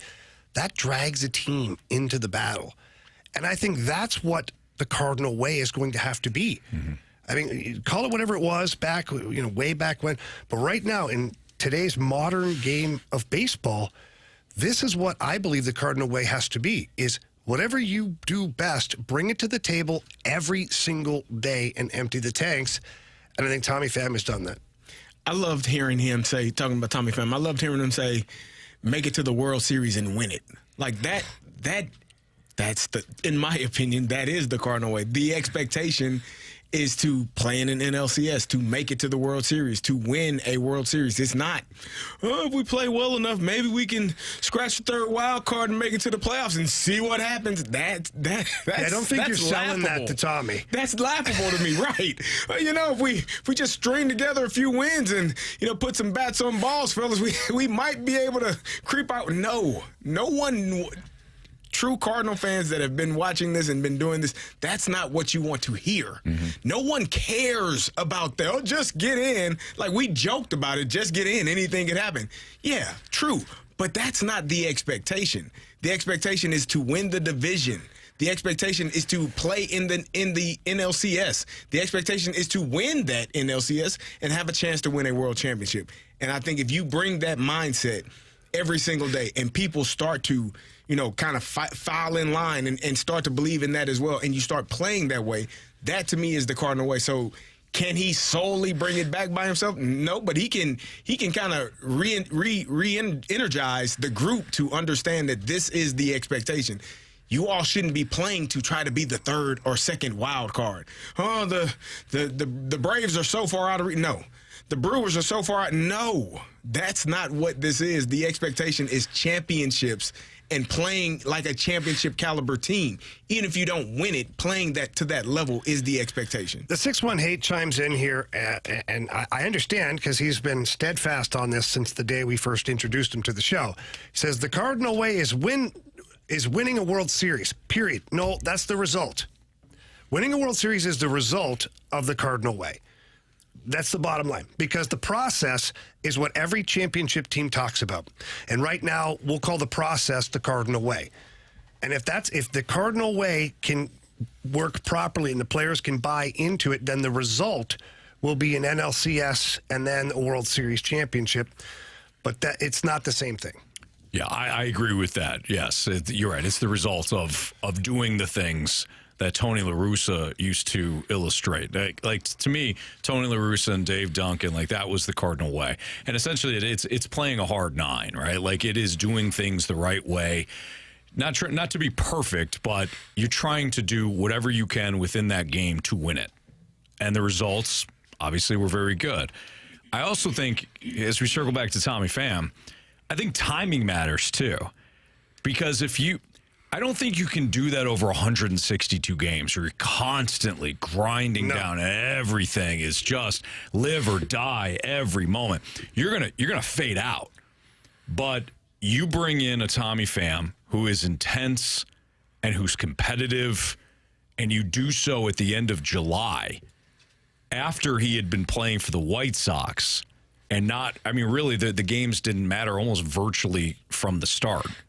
You bring him in now, and he's fired up, and he's wearing the Cardinal red again, and he brings that intensity now through the end of the season. I think that matters just as much as him coming in and providing that energy and that urgency. We're going to reply from the 618. It says, just get in as a loser mentality. Okay, again, you don't understand the assignment right now, 618. Just getting in, again, is a result. We're not talking about a result. We're talking about the process of creating a team that is hungry for a championship. Every team that gets in wants to win a championship, but what team is the hungriest and willing to do whatever it takes to win in order to get the results, which is a World Series championship? We're not talking about a loser mentality or a championship or bust. We're talking about the process. The Cardinal way is another way of using the word process. And right now, Tommy Pham is part of a winning process for this team. And he's not even doing anything out of the norm for him. It's not like he's standing there in the dugout yelling at guys and getting guys going. No, he's just going up there playing the hard nine. Like you said, great baseball. And he's also proving to people that you can come off the bench and make an impact. You don't just have to be sitting there sulking on the bench and come, I'm just going to get one at-bat. No, that at-bat might be huge for your club. Yeah. So, again, I just think that this is the first version of the Cardinals for me in the last 3 years, I'd say. 2 for sure, to where I feel like this team now has a bit of an identity and can string together some games and maybe make some noise in this thing. That's Jamie Rivers. That's Carey Davis. I'm Anthony Stalter's Fastlane on 101 at ESPN. Winners and losers at the deadline. Now that we have a full scope of what the deadline provided, and we have an opportunity to sleep on what we saw yesterday and over the last week, who are the winners and losers from this year's trade deadline? We'll get to that next on 101 ESPN.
Wrestling on 101 ESPN. Winners and losers from this year's MLB trade deadline. There was a tweet sent out by Major League Baseball. Actually, I'm sorry, it's the MLB Network, so they're TV.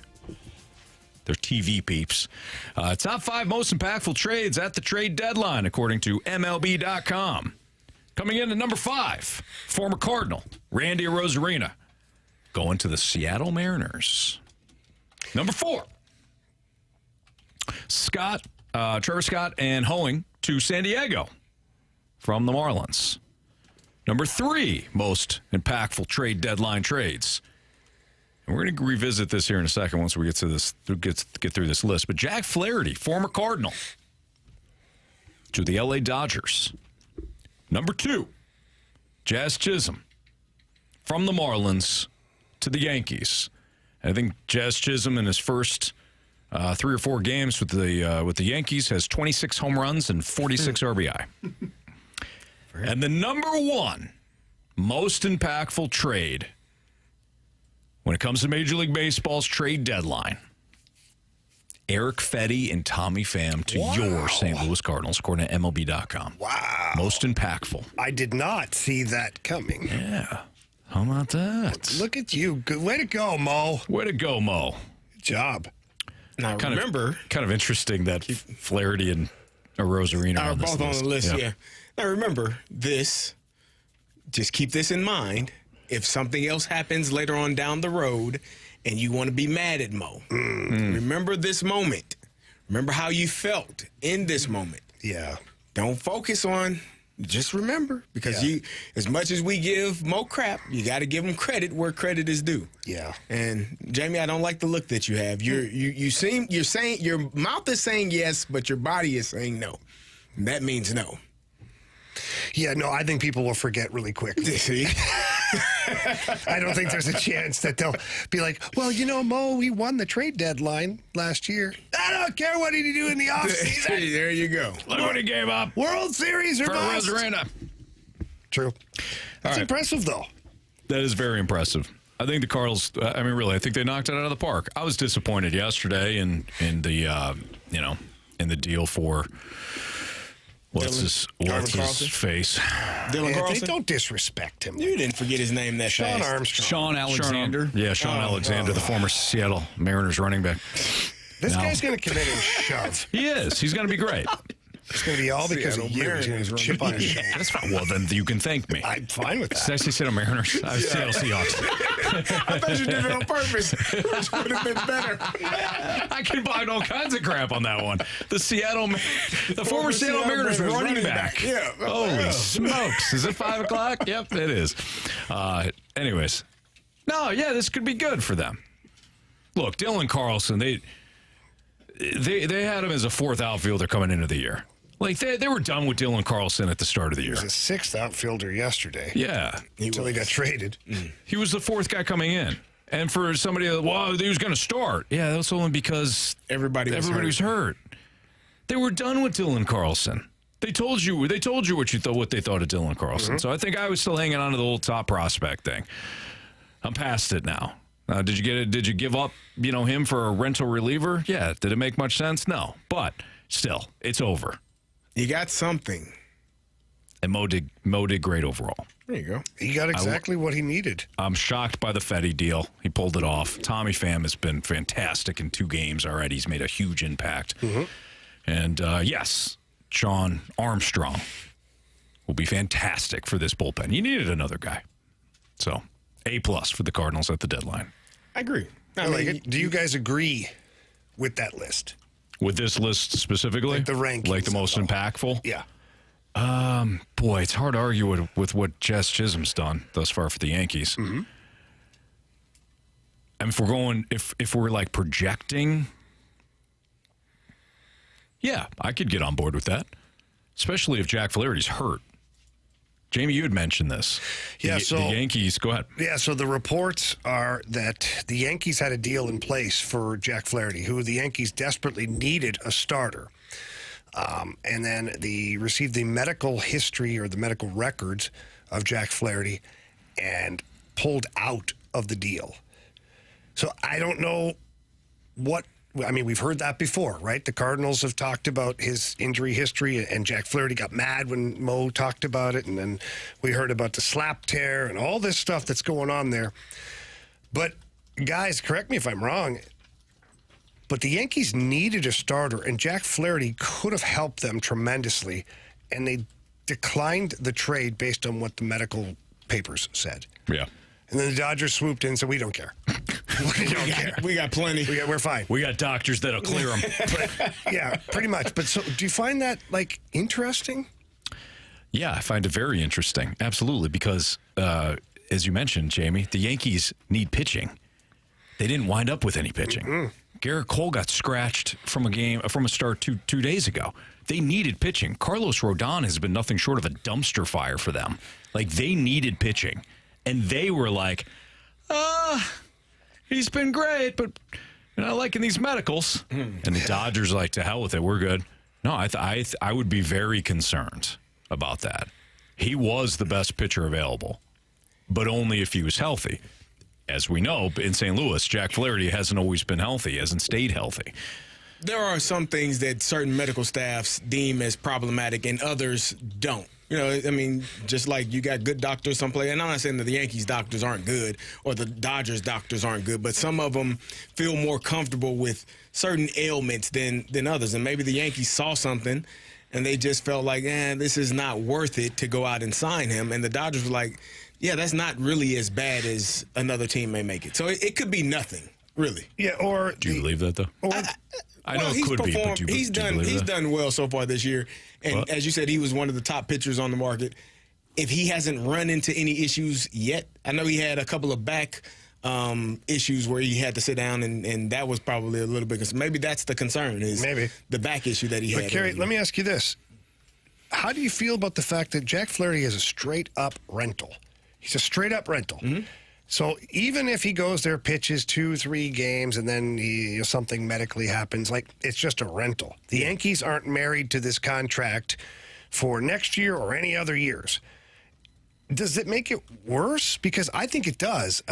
If you're going straight up rental, I don't know what the deal was as far as what Yankee players or prospects would be headed to the Tigers in this deal. Mm-hmm. And maybe that was the boiling or the tipping point is the Yankees were giving up something substantial and said, nah, we're not going to do that. Here's package B or package C. And then the Tigers said, no, we're not doing that. Because we got the Dodgers on line 2 that have a whole bunch of prospects and they're willing to play ball with us.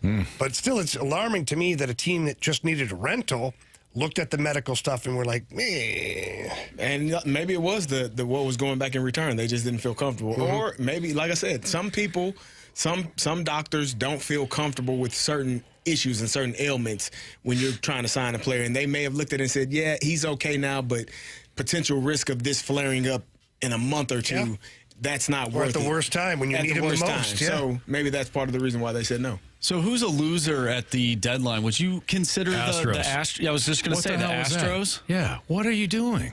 Here, take a bunch of our prospects that already have major league experience, by the way, like the Joey Lupfido. He's started games for them this year. And I know he's had kind of an up and down season, but the other guy that they gave up was one of their guys that everybody was excited about. And they're like, here, take him. We'll take on Kikuchi, who has stunk at Minute Maid Park. He hasn't been great overall this year. I like Kikuchi because of his track record and the fact that I didn't think he was going to cost that much. You gave up what I thought some team was going to have to give up for Eric Fetty. So Houston, I think, is a giant loser in all of this. I think the Giants had a rough trade deadline, too.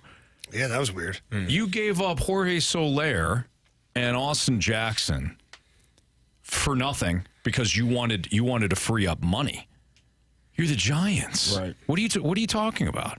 Then they hung on to Blake Snell. And somebody was giving me crap, and rightfully so, but somebody was giving me crap for saying, like, oh, you thought that the Cardinals could have gotten Blake Snell for Dylan Carlson. No, I said that in a package deal with some prospects. Obviously, I was still wrong. Because Dylan Carlson's, his trade value was absolutely nothing, as we found out. So I was wrong, period, on that. The Giants hung on to Blake Snell for what? Like, they got expiring contracts. Like, they're kind of this half in, half out. I don't know. I really don't understand what they've done. They hired the former GM of the Dodgers to be their president, Farhan Zaidi. And thus far, in most trades, he has gotten absolutely worked. And he was supposed to be the guy that helped the Dodgers build up their farm system. Well, he went to San Francisco, and honestly, I wonder if he's tanking. He's still working for the Dodgers. He's still working for the Dodgers, exactly. he's throwing things. So I didn't understand that one. But Houston, by far, I thought had the absolute worst trade deadline. Now, Kikuchi will probably go 9-0 down the stretch with a microscopic ERA. But for now, I think that trade was absolute horse manure. One of the worst you'll ever see. Well said. Thank you. Any other losers for you guys? I think the Braves do well. On the other side. Well, are you talking about teams that matter? Did the White Sox lose? Oh, the White Sox lost. Yeah, absolutely. They came in, what, 32nd? Yeah. How many teams are there? 30. There's 30? I'll even say they're 32nd. I think the Kane County Cougars had a better trade deadline for sure than the White Sox. Yeah, that's ridiculous. They were terrible. What about the Blue Jays? I know you know we look at the Houston Astros, but I feel like the Blue Jays could have traded other pieces. Do you think that's the case? The Blue Jays are in a weird spot. It's been a couple of years in a row now where they could have sold, could have changed direction. I think the Blue Jays are going to be in rough shape for the next couple of years because they haven't sold off the pieces to kind of reboot the computer. Mm-hmm. They've kind of hung on to some pieces, but still gotten rid of other pieces, which means they're going to be a middling team with a real big payroll. Right. That's a bad combination. You're absolutely right. Yeah. It's like we can't trade these guys because their value's not really that great right now. And we also still kind of want to compete. And, oh, God, what are we doing? Yeah, they're in a tough spot. That's for sure. All right. It's Fastlane on 101 ESPN. Biggest question of the day is next.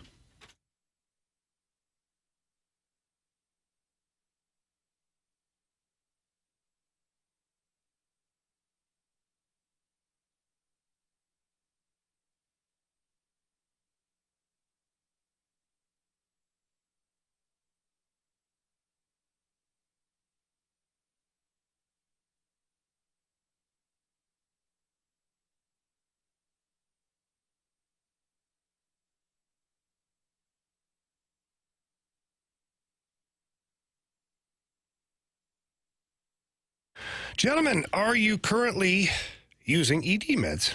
If you are, you're probably spending too much on those ED meds. This is why you need to visit my friends over at the Medicine Shop in St. Charles. They are your destination for cheap ED meds. They have a generic called sildenafil for less than $2 a pill. Prescription is required, of course. And you've heard me talk about the amazing program that they have where they deliver your medicines to your front door. So anything that you're taking on a regular basis that you don't have time to get to the pharmacy the pharmacy will get to you. They offer free, discreet shipping and delivery to your home or your workplace. It's a fantastic program. I absolutely love it. You will too. And let's not forget about how awesome the staff is over at the Medicine Shop in St. Charles.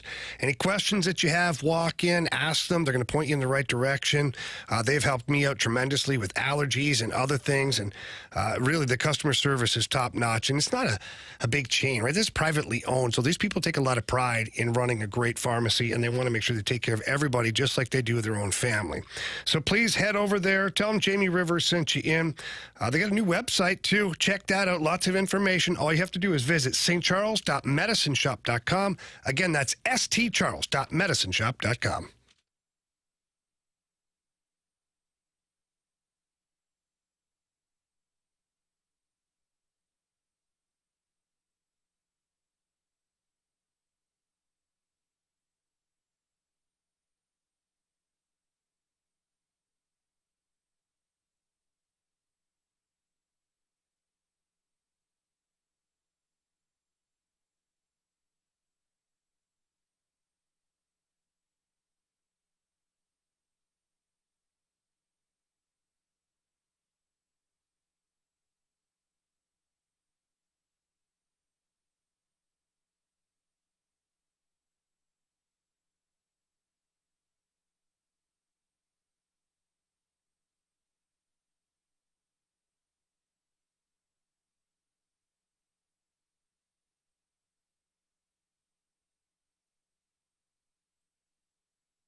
101 ESPN Sports Center.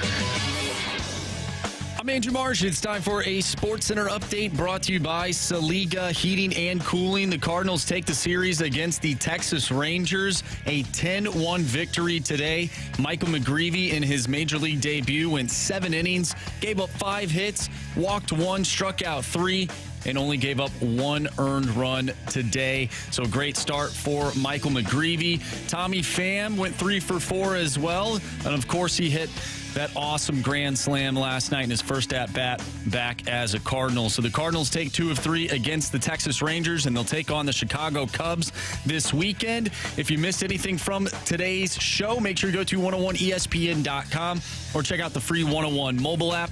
It's all brought to you by Dobbs Tire and Auto Centers. We have our biggest question of the day coming up next. I'm Andrew Marsh, and the Sports Center update is brought to you by Saliga Heating and Cooling, an independent American Standard heating and air conditioning dealer.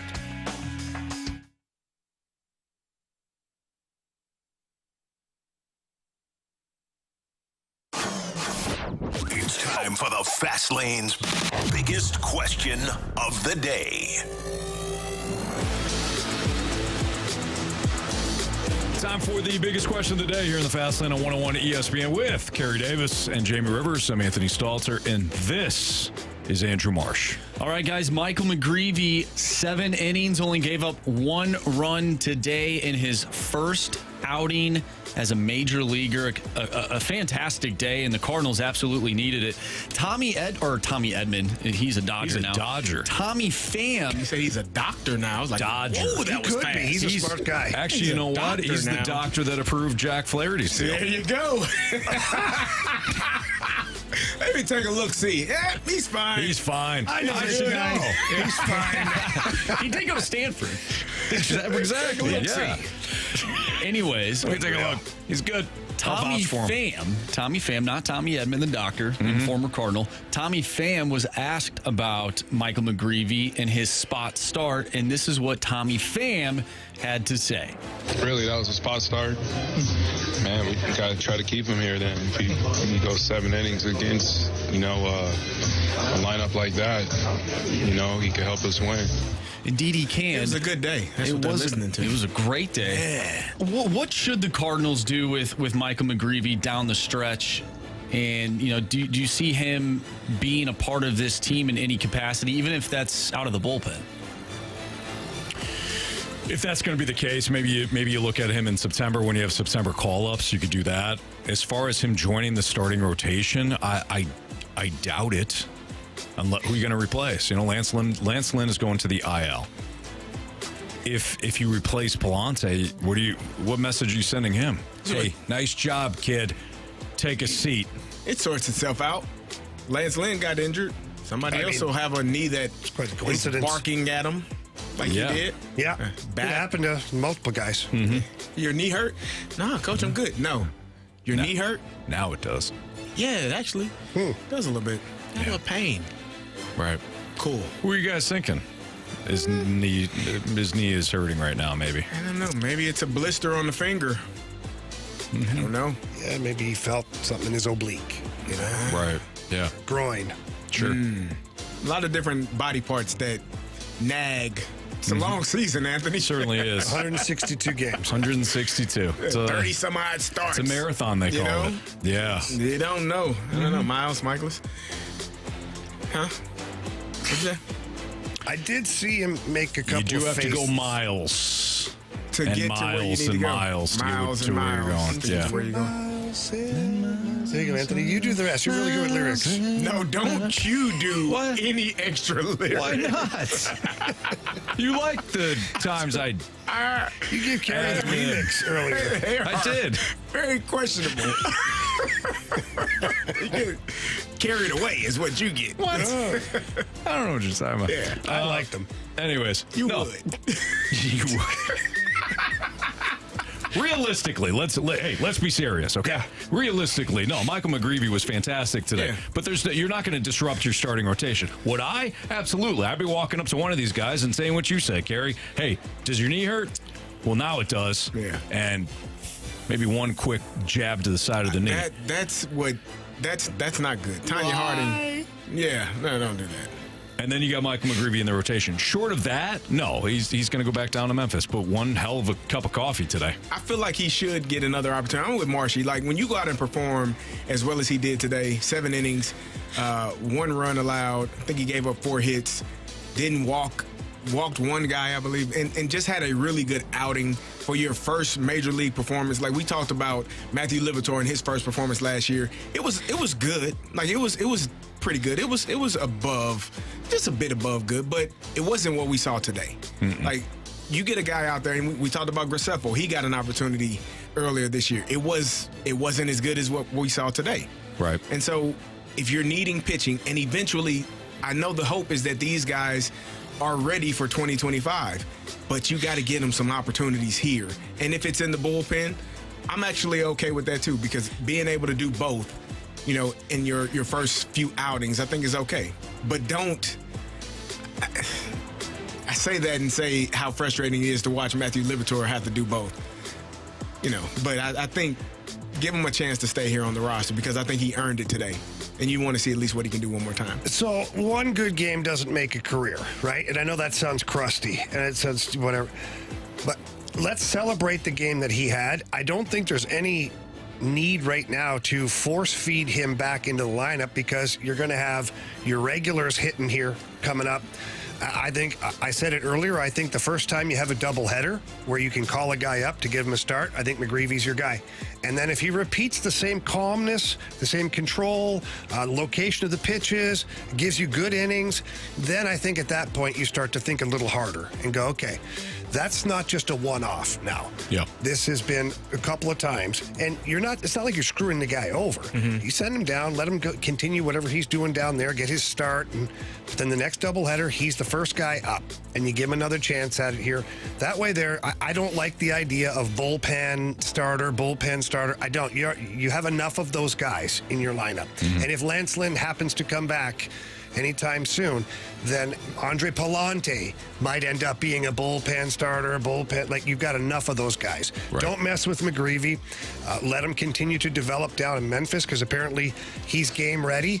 And if he only gets a handful or a couple of starts because of doubleheader situations from here to the end of the season, at least you have something of value that is legitimately an option for you coming out of spring training next year, so you can maybe move on from one of these veteran guys that have the option contracts. I agree. All right, it's the Fast Lane on 101 ESPN. We have Bet the Board coming up next, and Jamie, trying to pull off a miracle, decided to introduce a new rule.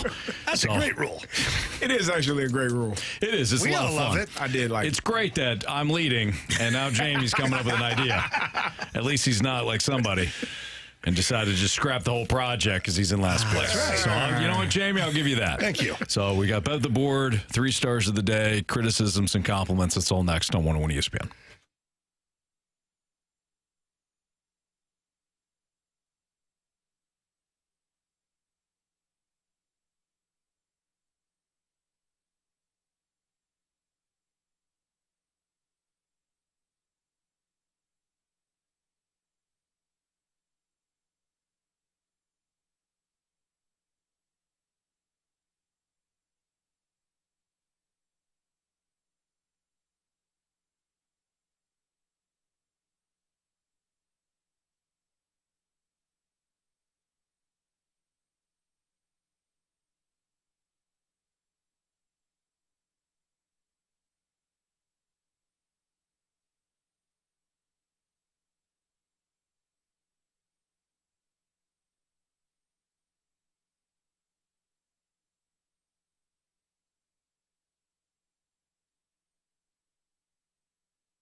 if you missed anything from today's show, you can always download the podcast, available at 101ESPN.com and your 101 ESPN mobile app. It's all brought to you by Dobbs Tire and Auto Centers. Time to bet the board, Jamie, with a new rule change. What? No, on the last day. Evolution, we call it. Evolution. An evolution. Bet on the the board. last, So, on the last day of the competition. Marshy brought this up, and I really agreed with him. Marsh brought it up. And it was great because what he presented was he said, hey, look, on the last day of our bet the board for each month, we should be allowed to do parlays. So in this case here, Anthony, you're ahead of me by 1. Yeah. Okay? Yeah. I could either just go with 1, try and tie, and then force a tiebreaker, or I could do a 2, 3, 4 game parlay. Absolutely. And then Carey can do a 7-game parlay. Marshy can do a 10-game parlay. And then you, who's in the lead, who goes first, by the way, and won't know what we're doing, you have to figure out what you're going to do.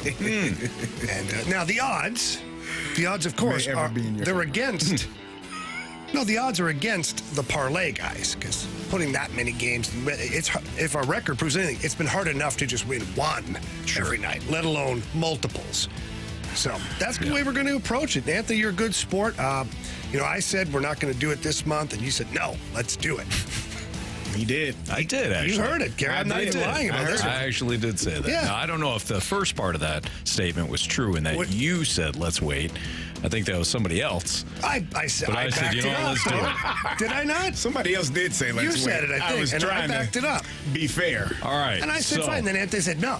Just a spiteful self. I was like, no, we'll do it now. Well, you know what? Hey, I'm all for this. All right.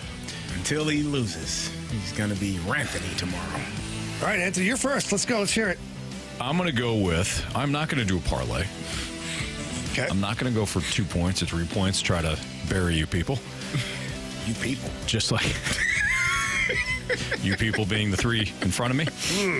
I'm going to go with the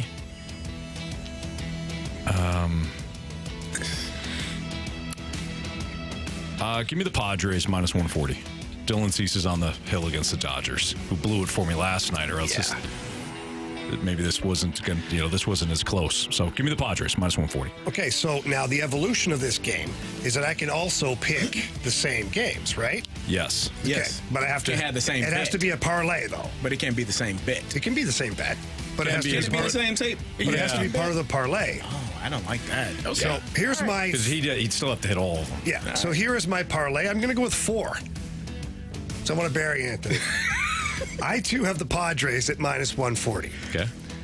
My next one is Dylan Cease, 7.5 strikeouts. I'm going with the under. Okay. On that one. After that, we got Hendricks on the bump for the Cubs. 3.5 strikeouts.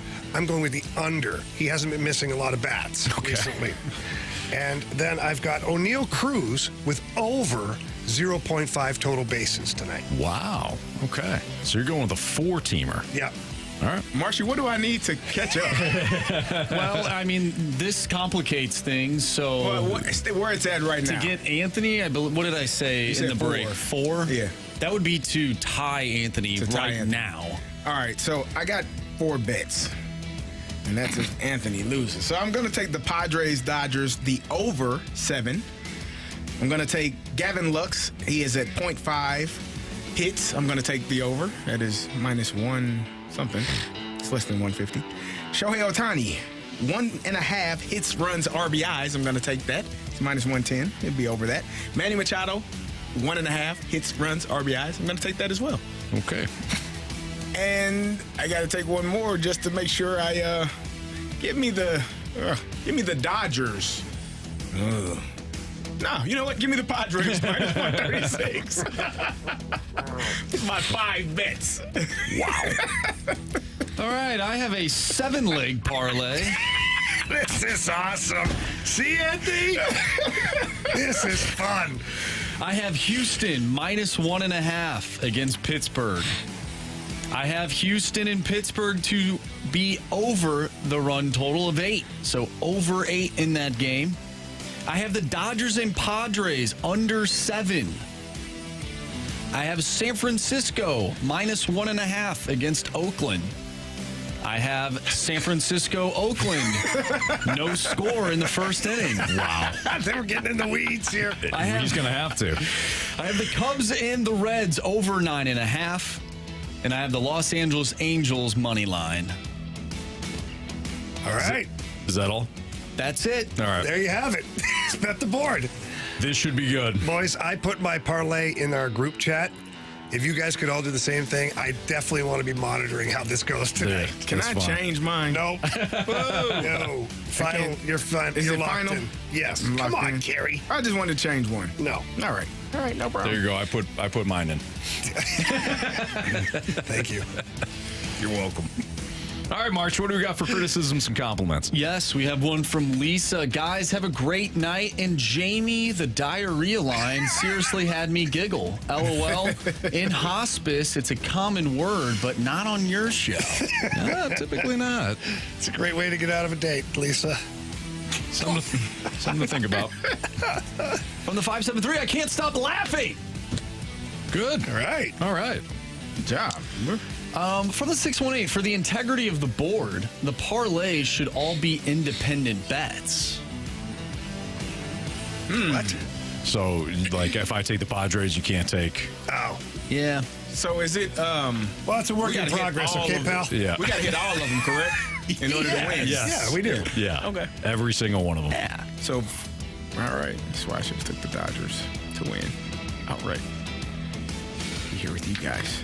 You'll be fine. Nah. Are we ready for our 3 stars of the day? Let's do this. Third star of the day goes to Grout Fits. Yes. That's right. We learned what that was. Yes. Carey and I learned what didn't that know what was that today. was. There you go. We're always teaching America. Yeah. Second star of the day goes to Gretchen for providing me with a brand new blues puzzle because I didn't lose it. My Adam Wainwright puzzle was stolen at Busch Stadium on that said day. That was super nice. Very nice. So shout out to Gretchen. Thank you for providing the puzzle. And the first star of the day goes out to a guy who has had success everywhere he goes. Didn't show up here in St. Louis, but The Rock.